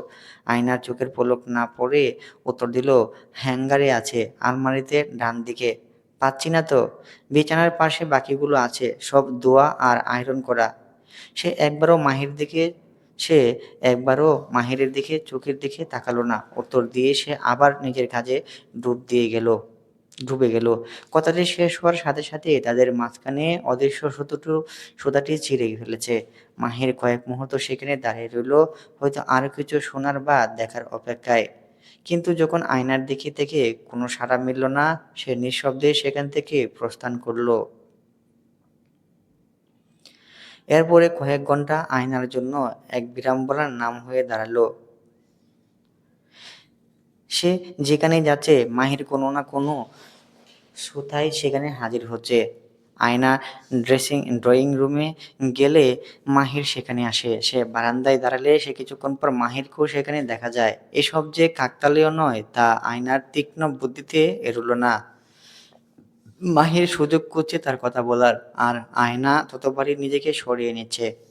মাঝে মাঝে তাদের চোখাচোখি হচ্ছে, আর সে প্রতিবারই এক দীর্ঘ মৌনতা তাদের মাঝখানে দেওয়াল হয়ে দাঁড়াচ্ছে। আয়না বুঝতে পারছে মাহির কথা বলতে চায়, সে নিজেও কি চায় না।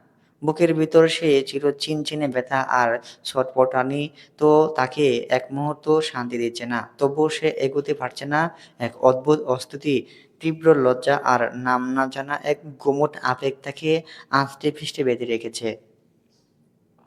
মাহির যতবার কাছে আসতে চাইছে, আয়না ততবারই কোনো তুচ্ছ কাজের বাহানায় নিজেকে অন্য করে নিয়ে যাচ্ছে। সে মাহিরকে অবজ্ঞা করছে না, বরং নিজেকে সামলাতে পারছে না। মাহিরের এই প্রখর উপস্থিতির সামনে সে বড্ড বেশি অসহায় বোধ করছে।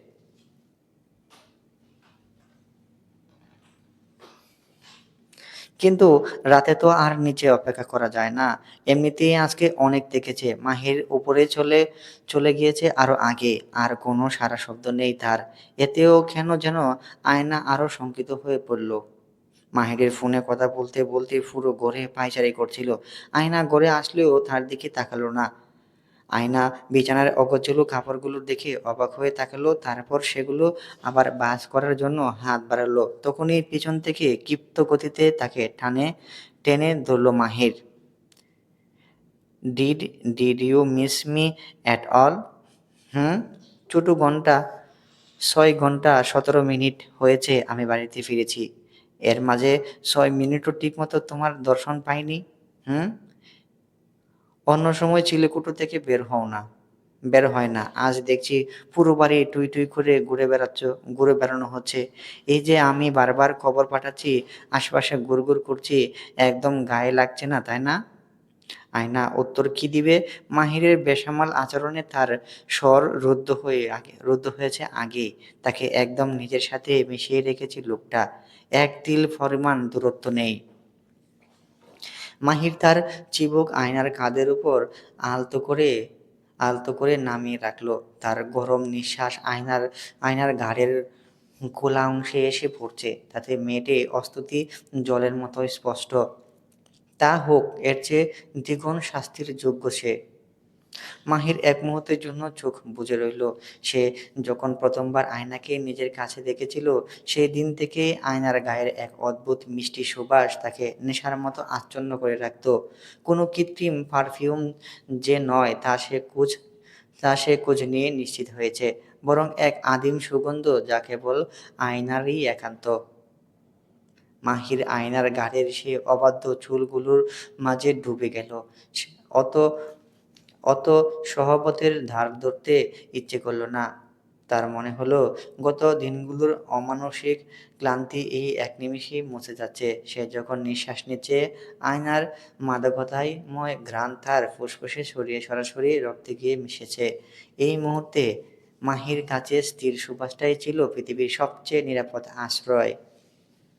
আয়না স্থির হয়ে দাঁড়িয়ে থাকলেও তার ভিতরটা ঝড়ের মতো কাঁপছে।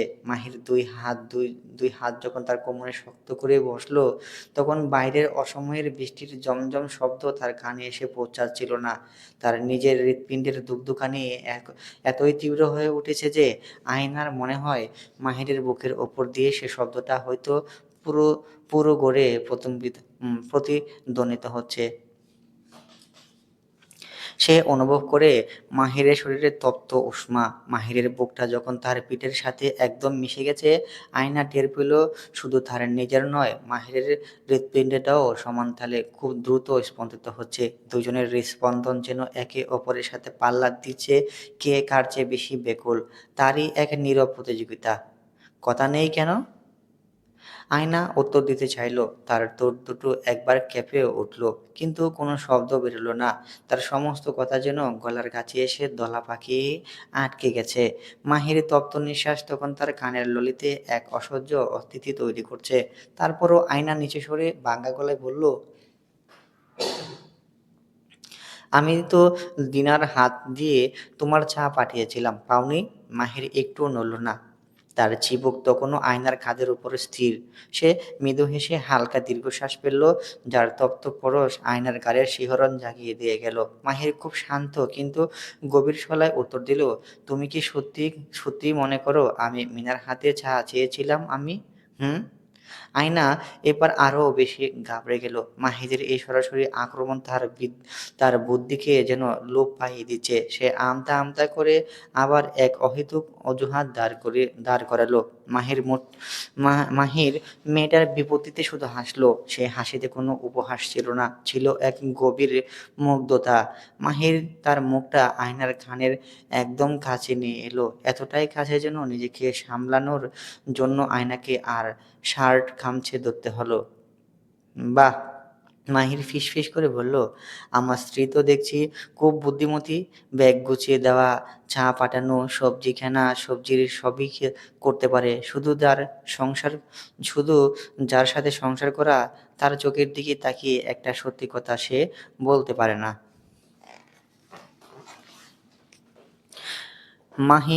মাহির তার এক হাত আয়নার কোমরের উপর দিয়ে সরাসরি নিয়ে এসে তার চিবুকটা আলতো করে ধরল এবং তাকে নিজের দিকে ফেরানোর চেষ্টা করল। আয়না এখন মাহিরের একদম মুখোমুখি, যদিও তার চোখ দুটো তখনও নিচের দিকে নিবদ্ধ। বাহ আইরিন!